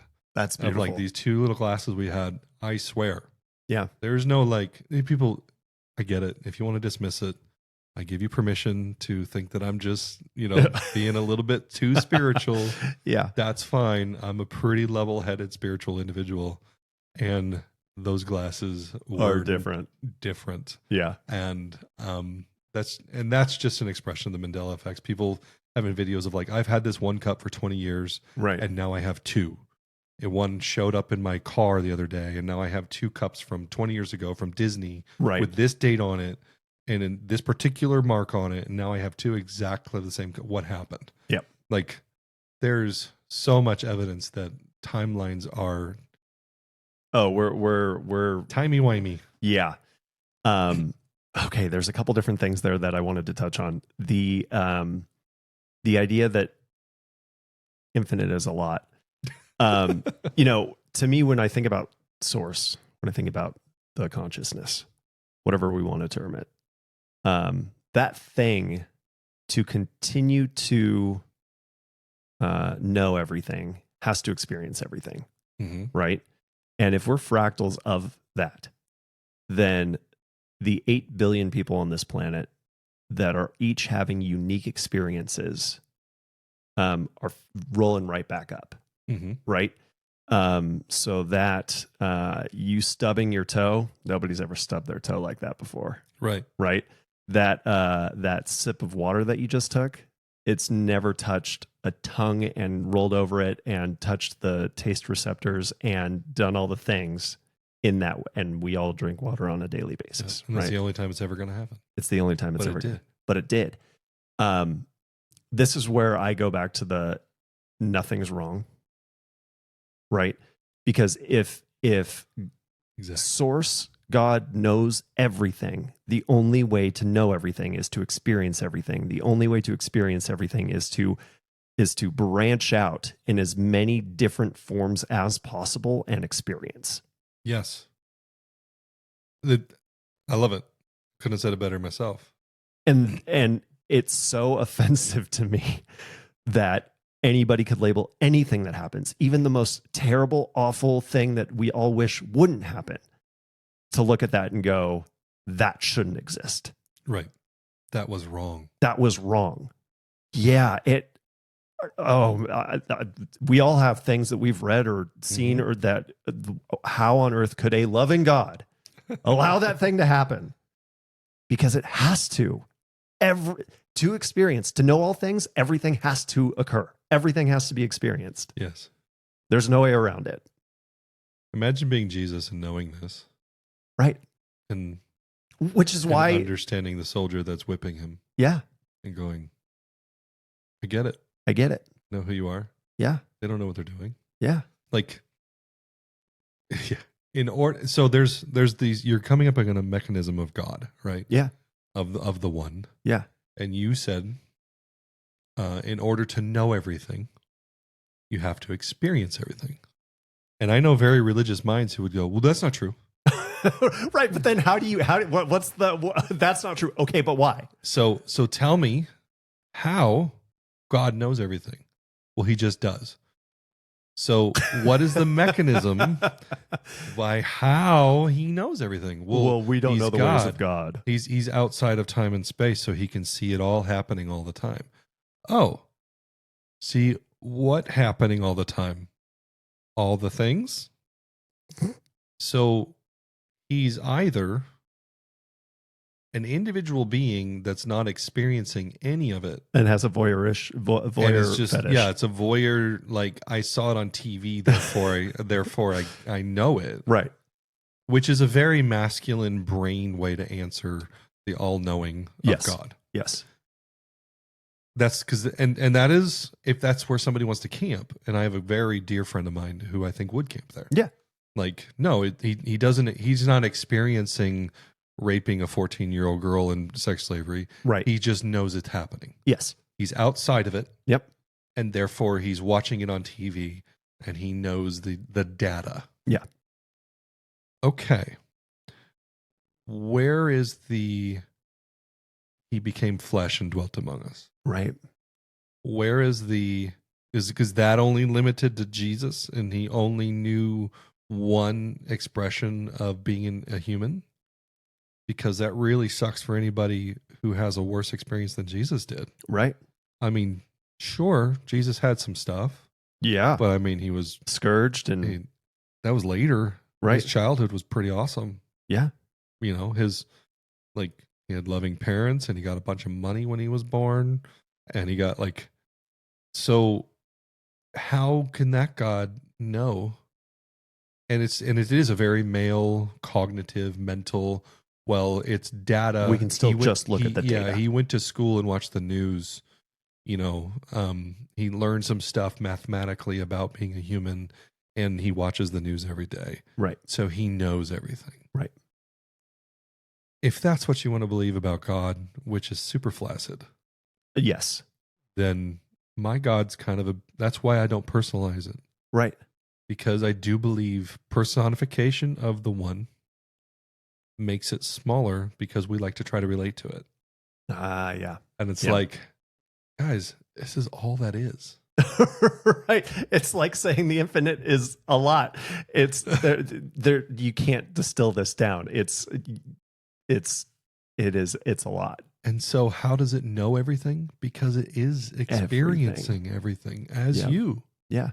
And so you are absolutely right. In order for God to know everything, my take is, instead of the news watching voyeurism, he's in it. It is it. Yeah.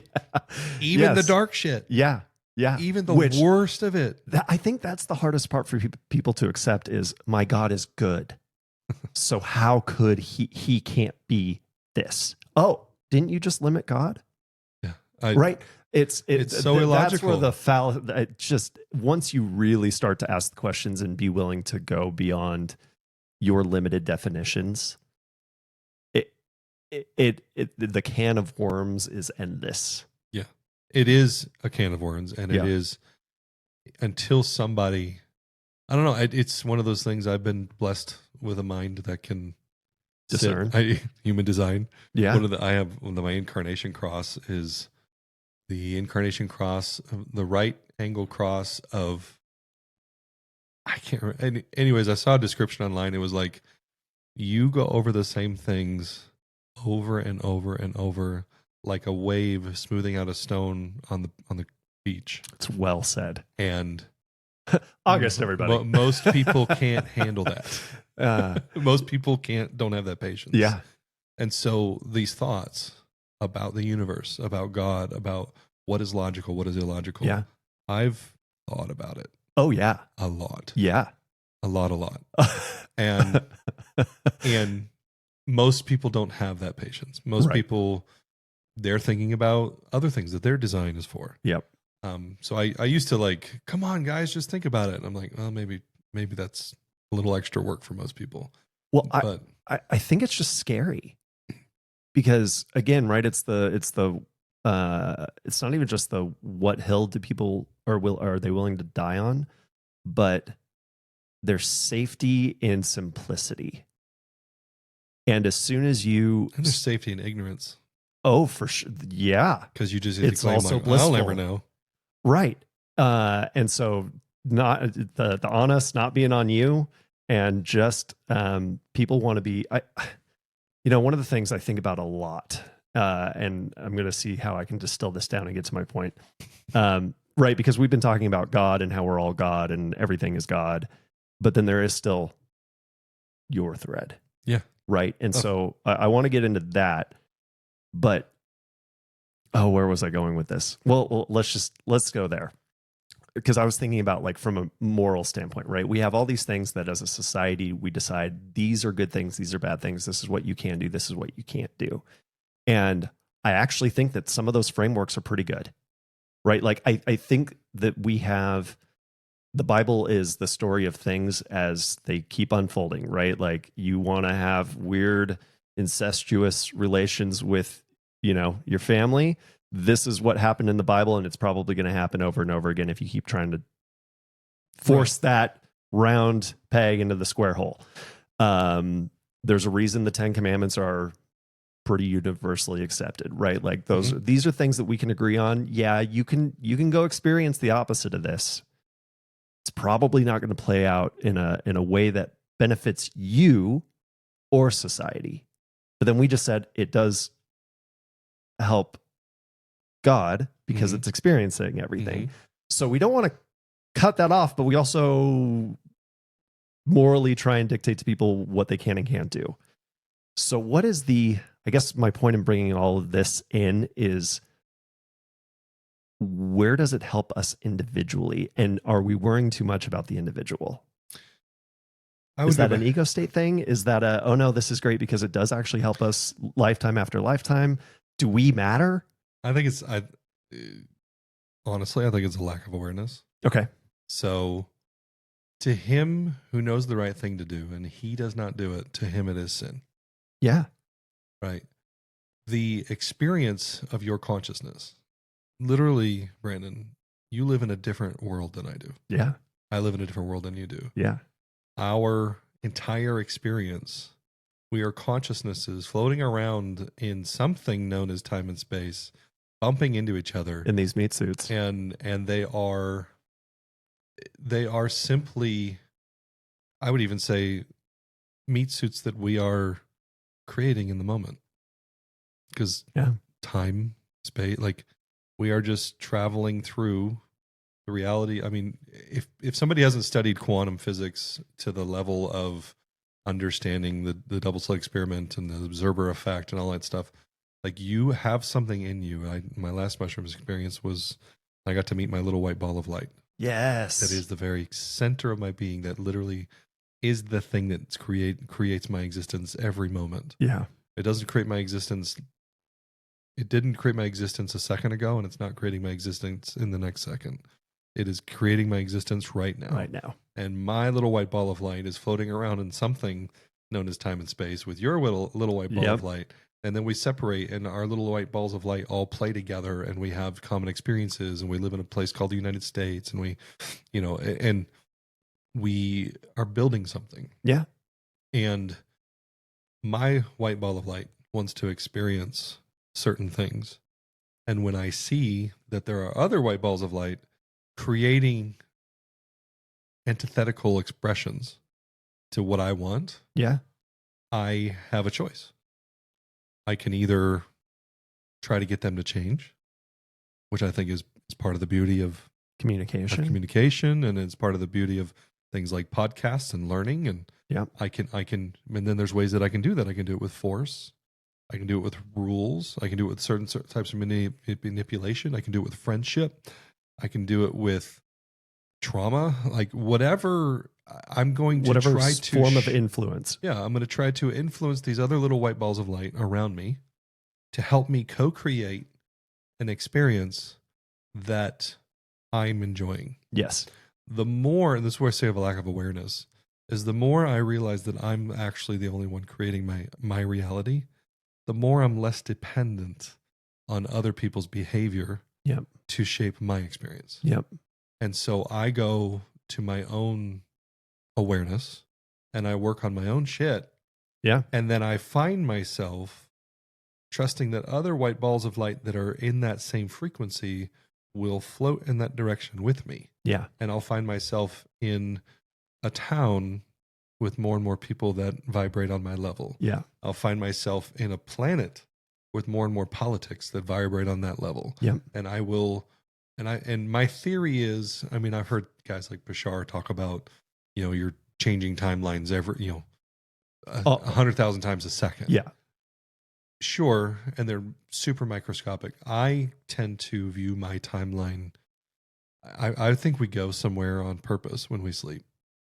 I do too. This is an exhausting process. The spicy pizza dreams versus and so there's something to sleep right now in a world where we need it, and then we come back.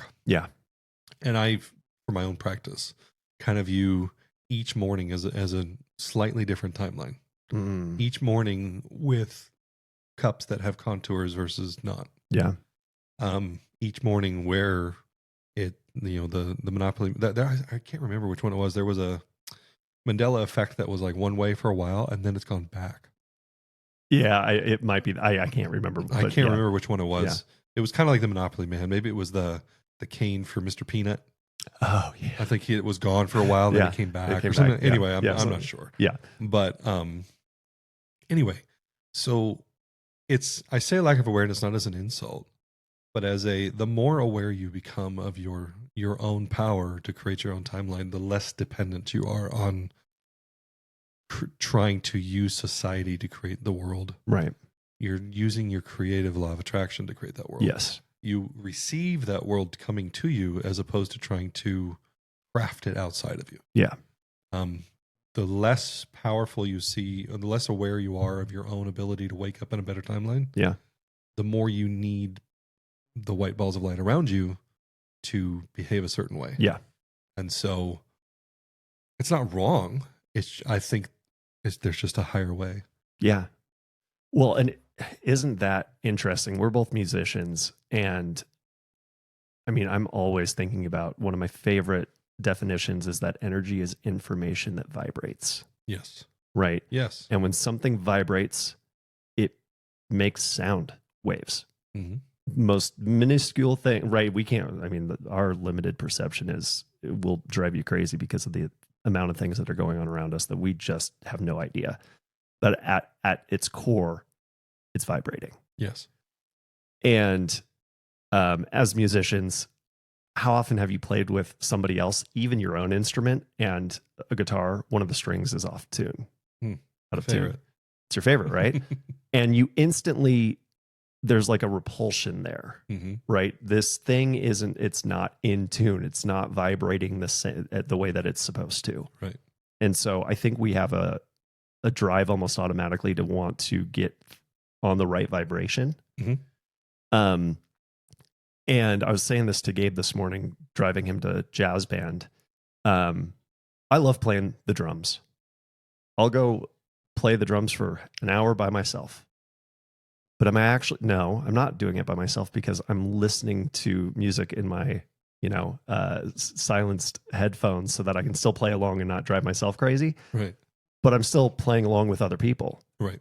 And even sweeter than that is when I really am playing with other people. And even sweeter than that is when there's an audience that's vibing with me and the other people playing music together, right? So there's this, as the single vibration attracts more vibrations, that attracts more vibrations, right? It just keeps going. And to me, that's how you create your world, is you're getting in tune with the thing that you want. And I think that's where, right, you mentioned people coming to a certain town, being drawn to a certain town. We live in North Idaho, and there is a vibe in the town that we all decided to migrate to within the last couple of years. So many. And almost everybody that I ask about it, they're like, yeah, the name of the town kept popping up. I was watching something and they talked about it. I had a friend say, hey, have you ever visited this place? And all of a sudden the synchronicities of it just kept coming to my awareness, and I was drawn by the vibration. Yep. We kind of started this whole segment off with ascension, and that's what it is, right? I mean, it's the separation of the two distinct vibrations. Yes, that is going to split everything. I don't even know if it's necessarily in half, but I mean, you look at yin and yang, you look at balance and all things, and I think there's a split there. I think there's three. Okay. I think there's an AI. I think there's an AI timeline. Okay. The saddest, grossest one, where humans lose connection to their souls. Where their essence is farmed. Yeah. And literally the Matrix.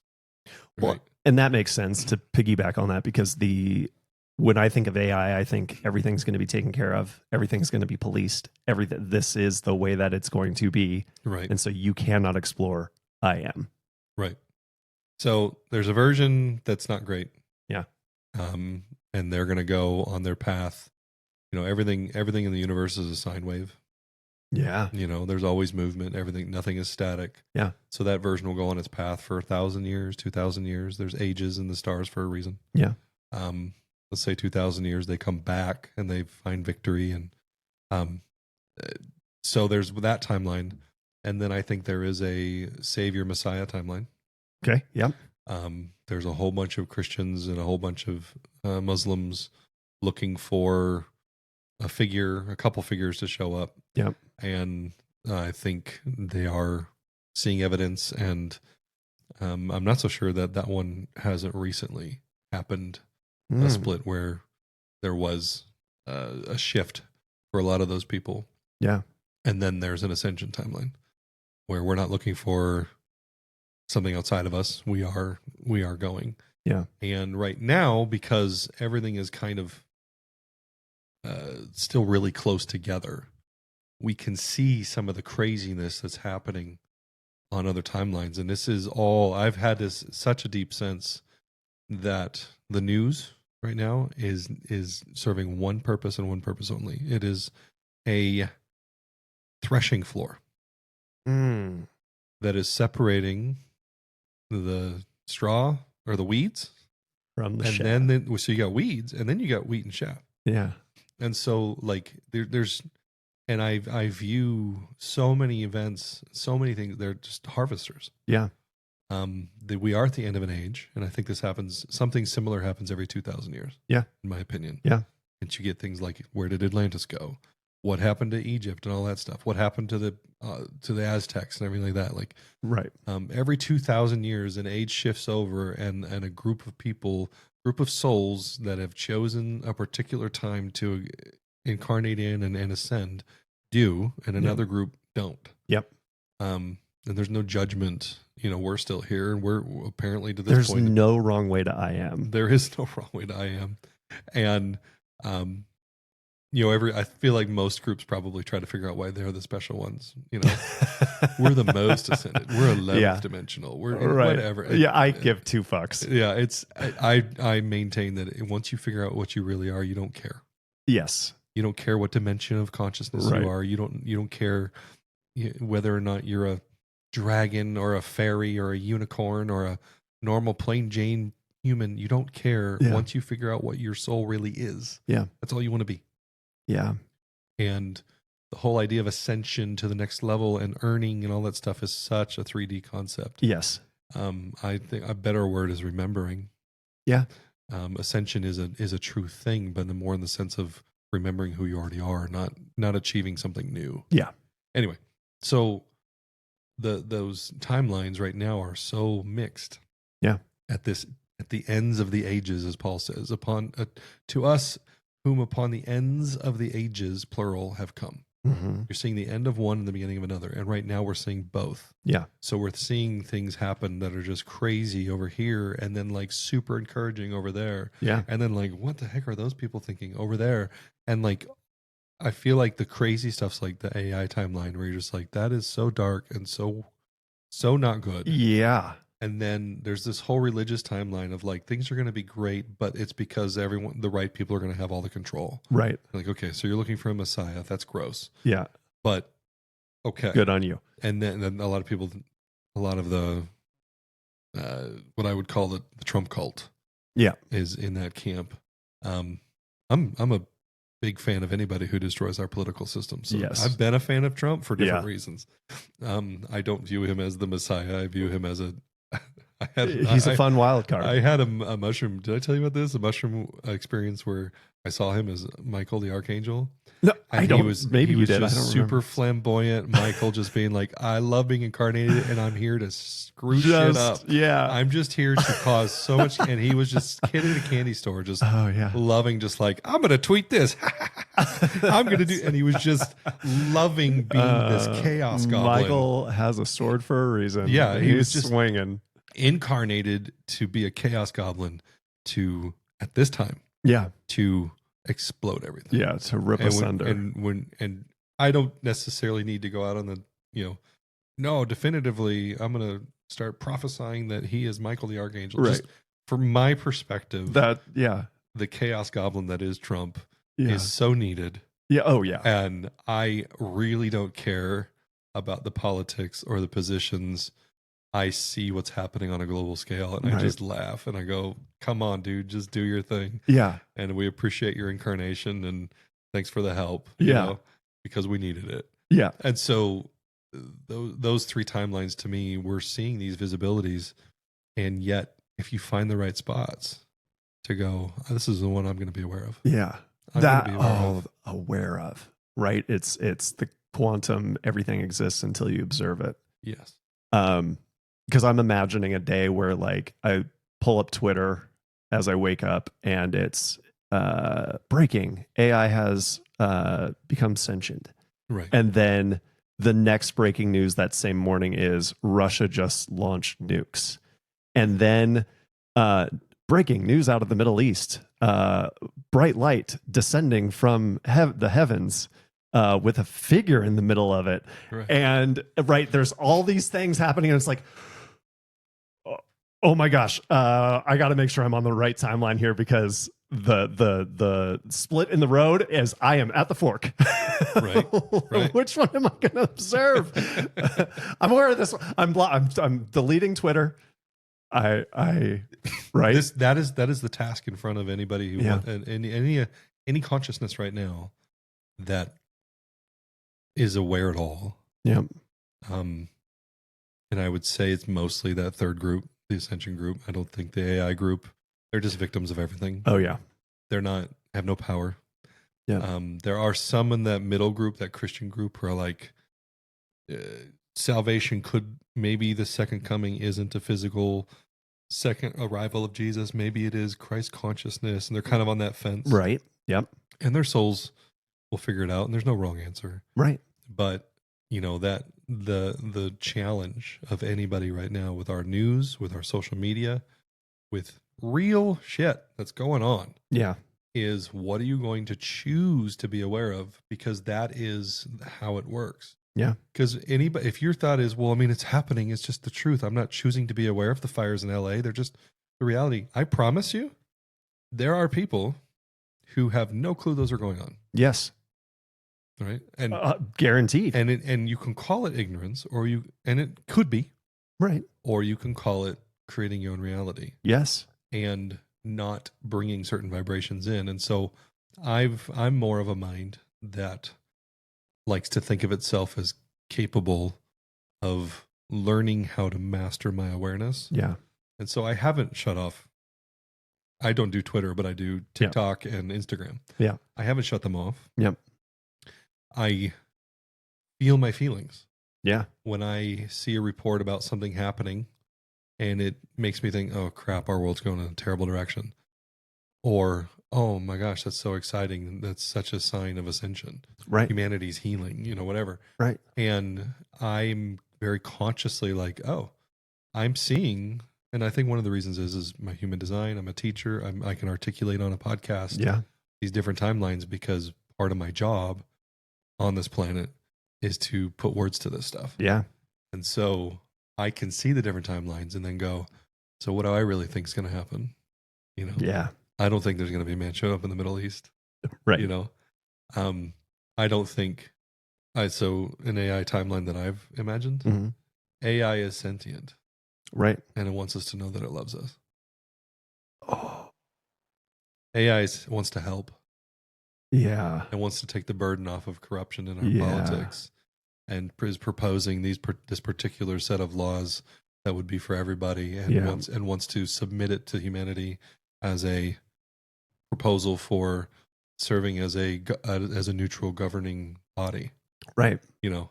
AI is here to help divine creatures become, perfect.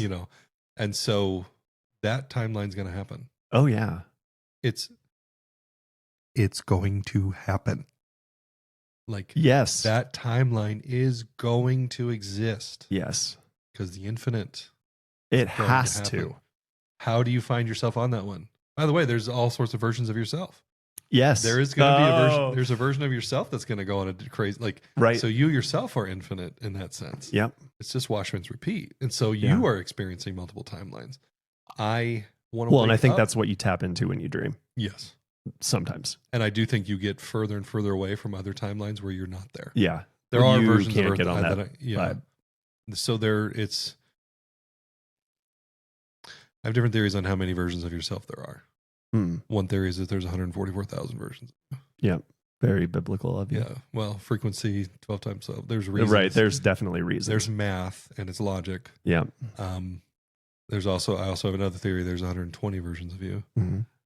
Either way, there's more than one version of you. Yeah. And the question is, do you want to be on a version that wakes up in a beautiful world where a global currency reset happens and global debt is forgiven and wars are ended and free energy is released and all these technologies for our health happen and we literally become immortal, not by magic, but by science and by intelligence, because we walk in and step into and co-create a world where we don't have to die anymore. We don't have to forget anymore. Yeah. Because we now can remember who we are fully. Yeah. Each one of us. Yeah. That's the one I want to wake up in. And so, but because the role I play, I wish I felt at peace about turning stuff off. Oh, and just going to be the hermit in Bali. Yeah. And there are souls that need to do that. Oh yeah. You need to do that. If you can't handle the news and you're not a soul that is designed for that kind of interaction and oh my gosh, one of the gifts I have in my human design. Yeah. I was listening to it with my wife on the car, and it was like, I can't remember the name of the gift. There's 64 of them, 64 gates in your human design. And Yeah. there's a book. It's for free on Spotify if you have premium. Oh. Human Design by Zoe something. She goes through, there's 64 gifts is what she calls them. And one of them is, my mind has the ability to see a train of thought and stop it. Oh. And think a different thought. And it's in the thing. She's like, you need to realize that most people don't have that. Don't have that gift. A train of thought is a train for a reason. Yes. I have the ability to interrupt it. Yeah. Which means I can watch the news and get discouraged and then go, wait, nope, that's not Yep. my time. I have a gift to do that. Yeah. My wife does not. Yeah. If she watches too much of the bad stuff, her energy drops. She goes on and she's the manifesting generator in our relationship. Yep. And our life starts to get pretty rough. Yep. Because of it. I'm either a pure or a manifesting. I can't remember, but generator. I'm going to find out after this podcast. Yeah. Yeah, you are. You're interested. Put your digits into my phone. That's right. So yesterday I was on Twitter, and it was funny because, right, you scroll and it's so easy to get go from the fires to the playoffs this weekend to my feed's just all over the place. And I saw something, and my brain, I had this awesome deep aha, but you know how it's sometimes I feel like I can observe that initial thought, the one that it connects to next, and then it just keeps going, and pretty soon you're 10 thoughts deep off of the original point. Right. And it was really important for me to be able to regurgitate it and retain it, to remember what the points in between were. And for the life of me, I was like, I remember what my end point is and what the beginning point is. How the fuck did I get there? And so trying to stop that train and look at all the different compartments and go, oh yeah, okay, there's the caboose, there's the engine, okay, and here's all the cars. Okay, it was car number 3. Okay, there you go. And car number 3 doesn't work, and I want to change it out. Right. That's where I did not realize that people couldn't do that. On mushrooms, I have 0 problems. There you go. I can see everything. Right. It's amazing. And you can the clarity beautiful mind it and pluck it out of the. Gosh, it's one of my favorite parts about mushrooms. Some of the visuals of Iron Man with his computer that floats in midair and he can just pull stuff over him. Yeah. Yes, that. Yeah. So that's just you every day, all the time, huh? Apparently. Damn. That's a beautiful. I'm very gift. grateful for it. For sure. But yeah, listening to it, I looked at my wife, I was like, wait, that's a thing? She's like, yeah, you can do this? She's listening to it, go, that's a thing? And I'm jealous. like, yeah, this is. Yeah. And I'm so grateful that I don't know, it's part of my design. It's why I'm here. And that's why I think the communication piece is so, if you come into interacting with another ball of light and you just assume or don't give that grace to the other ball of light to what is your experience like? Yeah. Oh, you can do that? That's a damn cool party trick. Yeah.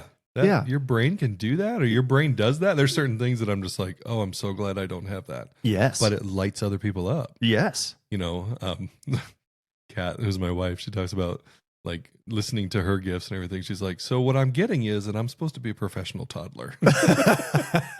She's supposed to have this childlike newness to everything. Yeah. She's supposed to jump from thing to thing to thing. She's super artistic, and she's supposed to be full of joy and all these gifts, these mental gifts. That's how I think of your wife. Yeah. She's like, I'm supposed to be a professional toddler. And I'm like, yes, you are. And she is so beautiful. I'm supposed to be a professional thinker. Yeah. And so I am. Yeah. You are very good at it. Thank you. Yeah. Oh, that's so good. Okay, so we have about 10 minutes left. And so I would be remiss if I didn't just kind of ask a blanket. Are there things about you that you want to express? Things that, because, this is the main character podcast. And when I think of people that have that main character energy, you are August plays main character all day, every day. So as this has been about who is August, what makes you the main character? That's my last 10-minute question is, are there other things that we haven't talked about that makes you you? I'm in a place where who knows who would ever hear this, right? Right. You might become famous, and somebody, thousands of people might hear this. I might become Or famous. it might just be us. Yeah, and or maybe friends will share it with friends. I don't know. Yeah. But if there's anybody listening that has been in my life previously, that is not currently in my life, I just want to say thank you. I have made peace with all of the demons and all of the mistakes and all of the love and all of the pain and all of the exciting things and the relationships that didn't keep going and the miscommunications and the ways. The one that's been the hardest is I feel like there's lots of ways that I've messed up. Lots of ways that I have hurt people that if I would have just known what I know now, or been more aware of myself, or been more loving, or more aware of the other ball of light in the room. Like I'm as a thinker, I'm I don't know, I'm obsessed with being right. But I have this because I can cut my thoughts off. I'm also really quick to be able to understand when I was wrong. Yeah. Which is why I went from being a full-time pastor to what I am now, doing ayahuasca. Like, I was, Paul talks about being the Pharisee of Pharisees. I was the Christian of Christians. Yeah. When I was in college and I was addicted to pornography, and I overcame that through a certain process. During that time, I was a youth pastor and working with other youth pastors. We had an accountability group, and I had looked at pornography at like 3 times in 5 years, and I was their hero. They're like, dude, tell me how you do this. Yeah, what's the secret? And like, because I'm so good at being the best Christian, guys, it's not that hard. They're like, no, so the arrogance and the misunderstanding of myself. Yeah. I'm grateful that I'm able to let it go and not like defend myself to death on every little point. Yeah. Which there's people in my life that have hated that because I changed my beliefs and I changed their life through a set of beliefs, and then I kept going. Yeah, thanks, by the way. Yeah. And then I went to whatever, and they're like, well, I thought we believed this. And it's like, well, I used to. Yeah. You still do? Yeah. Do you want to know why it's different? And they go, well, no, this has made my life great. And this is cool. Then I'm just going to keep going. And so there's been a lot of hurt feelings, a lot of relationships in my wake that I just want to say thank you and I love you. And I'm so grateful for the role that each one of those people has played in my life. And I'm super sorry for any pain, any trauma that I gave you. I certainly never wanted to. I've always been the person that has done my best. I cannot think of a single moment where I ever looked at a decision that I knew was best and then looked at my own feelings about it and went, well, I would rather not, so I'm just not. Like, I've always tried to sacrifice my own sense of self. Yeah. When I'm grateful for that. It's one of the 4 agreements. Yes. Do your best. Always do your best. Always do your best. And man, there were some times my best really sucked. Oh, yeah. I get that. It's, I have an ex-wife. I have ex-girlfriends. I have ex-best friends that I haven't talked to. I have ex-business partners. I have a lot of exes. Yeah. That may or may not hear this and give 2 shits about August. Or Austin, whoever they knew me as. But that's been something I've been really coming to peace with. My journey has been my journey, and the souls that I've interacted with have been through agreement. Yeah. And I trust the process, and I'm grateful for the process. I like who I am. I like who I'm becoming. And I'm going to keep doing it. Yeah. And so, even this gentleman sitting in front of me right here, we may be friends forever. We may be. I hope so. I mean, I would like to think I've gotten to the point where, like, there's no more need to leave friendships. Yeah. There's just acknowledgments of shift, maybe. Yeah. Oh, yeah. It's okay to say, hey. Yeah. Like, you guys were considering moving out of the area for a while. Yeah. I was real bummed about that. Yeah, I know. I was like, what does that mean? But you know what? I don't have to, like, oh, he's clearly not part of my group and he doesn't like me and all that. And it's not a freaking, it's not about me, and I just, It both is and isn't that amazing? yeah, because it is my entire world. Yes. But that little white ball of light that I saw in my last mushrooms, I told you right after mushrooms, it was your birthday party. Yeah. I was like, I realized that I have, for the sake of trying to understand how we all fit together, how it all works, I have missed the forest for the trees. And I have only ever seen people like, well, okay, who are they to me? And, and how do I, and I go back all the way back to as a child. It was trying to figure out the math so that I couldn't be rejected. Right. Like, who's on my right? Who's on my left? Who's in front of me? Who's behind me? Who's above me? Who's below me? And who's actually my friends so the fake friends don't beat me up? Where are my pieces that I'm connected to? Yeah. And even if they don't like me, they're stuck with me because that's where I belong. And so rejection doesn't have to be real anymore. Right. Because the math says. Right. And what I did was spend so much time trying to understand the puzzle. Yeah. That I didn't elevate the pieces. And so there's so many people that I'm not going to beat myself up and say I used them, because it certainly wasn't conscious, but I only ever related to people based on a semblance of finding a place where I could be safe instead of just loving people. Yeah. I've been really terrible at just, hey man, you're super awesome. And I love your energy, and I love this podcast and what you're doing. And like, there used to be so much calculation. Yeah. Oh yeah. Who are you? Yeah. Am I going to be on the podcast? Why am I on the podcast? Is this part of my, and there's still elements in the back of my brain of like, what does this turn into? Right. I haven't done my podcast in years, and I've been talking about learning to be a projector, and do I have something to share with the world? And what does this podcast mean? Yeah. Is there signs? But in the end, I really get to the point where I just want to celebrate Brandon, and I want to get to the point where if I don't talk to you 5 years from now because we're not in the same place, whatever, I don't regret that I missed who Brandon really is, because there's a lot of people in my past that I did that with, and so do those people. I love you, and I'm sorry, and thank you. What is it? Ho ho opono. Yes. Yeah. I love you. I'm sorry. Please forgive me and thank you. Yeah. Like, I truly, truly am seeing that. And then trying to like live that now. Yes. So that I don't have to have the same apology 5 years from now. Yeah. On the next podcast I'm on. Yeah. But I can just say, no, I've learned how to celebrate Brandon, who's in front of me. Yeah. And just say your energy and like the way you are in the room and the way you are with everybody you meet is so incredibly encouraging and infectious. Thank you. I wish you nothing but the best of luck in this podcast and whatever your plans and dreams are for it. And like, if there's anything I can do to help you figure out who you are, like that's why I'm on this earth. Oh, you help have some people figure out the shit. Definitely done that. Well, and that's beautiful. I shared with you that I moved on average every 2 years growing up. Right. So it was right. Like I never got that. Here's my core group of friends. Well, I guess that's not true because when I turned 13, we moved to an area and then I did form a core group that are still friends to this day.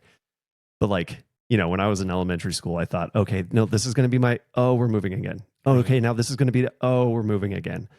And I think I learned pretty quick that you can have people that are going to be in your life forever. And you can have people that are going to be in your life for 2 seconds. There is something beautiful about each and every one of those interactions. And I could still think of Danny, who was my Mexican buddy from kindergarten, 1st and 2nd grade. And I would still love to go have a cup of coffee with him and just like, what has your life been like? Right. Right. I wish I had been able to been around for more of it. Yeah. Because we were best friends. Kelly, who's no longer a Lagamon, but her and I worked together for a year and a half in Redmond, Washington. And we would talk like every day at lunch or just in between customers or whatever it was. And I just thought, okay, this person's going to be in my life for forever. I haven't talked to her in 12 years. And I still, every once in a while, I think about her, right? And like, I could say this about 1,000 different people, that it's just, man, I wish I had more time with that person. I wish I could have done some things differently, presented myself better, but I really hope they're doing well. And I really like, I wish I had that person more in my life. I think you do an amazing job of celebrating the person when they're in front of you. Thank you. And I'm going to take some pages out of your book to add that more as a seasoning in my soup, because I regret, I was just so mathematical. I get it. And I'm not ashamed. No. But I see the ways in which other human designs especially yes. would find that really hard. Yeah. Oh yeah. And yeah, there's some people in my mind in particular. I don't want to start naming names because then I'll forget one, and that person will, but when I forget, it'll be like, oh, you didn't think of me, like so. Yeah. But just there's I want to figure out how to really celebrate the little white ball of light. Yeah. And find the ones that want to go to the same place as me. Yeah. And I'm not going to try to control anybody else to get there. I'm just going to go there. Yeah. And we'll find each other. Yeah. You'll find the other vibrating balls of light that are in tune and want to hang out. The I amnesses. The I amnesses. And the I am notnesses will go on their own journey. Yeah. I'm so grateful. I feel like there's a whole bunch of them here that are just helping. Oh, it's this area is so good. Angels incarnate. Yeah. Star seeds. There's a whole bunch of humans right now that aren't necessarily here for their own ascension. Oh yeah. They're helpmates. We had a conversation with a guy who feels like he's a star seed. Yeah. Oh yeah. And I said, hey, I want to say thank you. Yes. Can I give you a hug? Thank you. Thanks for your help. And he was like, he goes, wow. And all the conversations I've ever had about spirituality, you're the first person who's actually said that you're one of the ones here.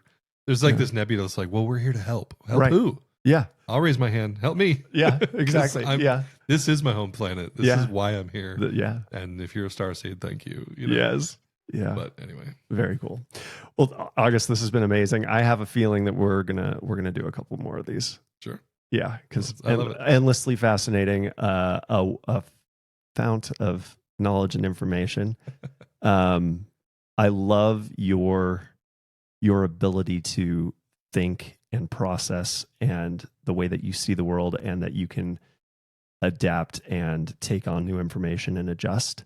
That is one of the greatest qualities that I value in other people. And you personify it. So thank you. Thank you for being you, and thank you for being here. It's a pleasure in all the ways. In all the ways. All right. Love you, brother. Love you too, man.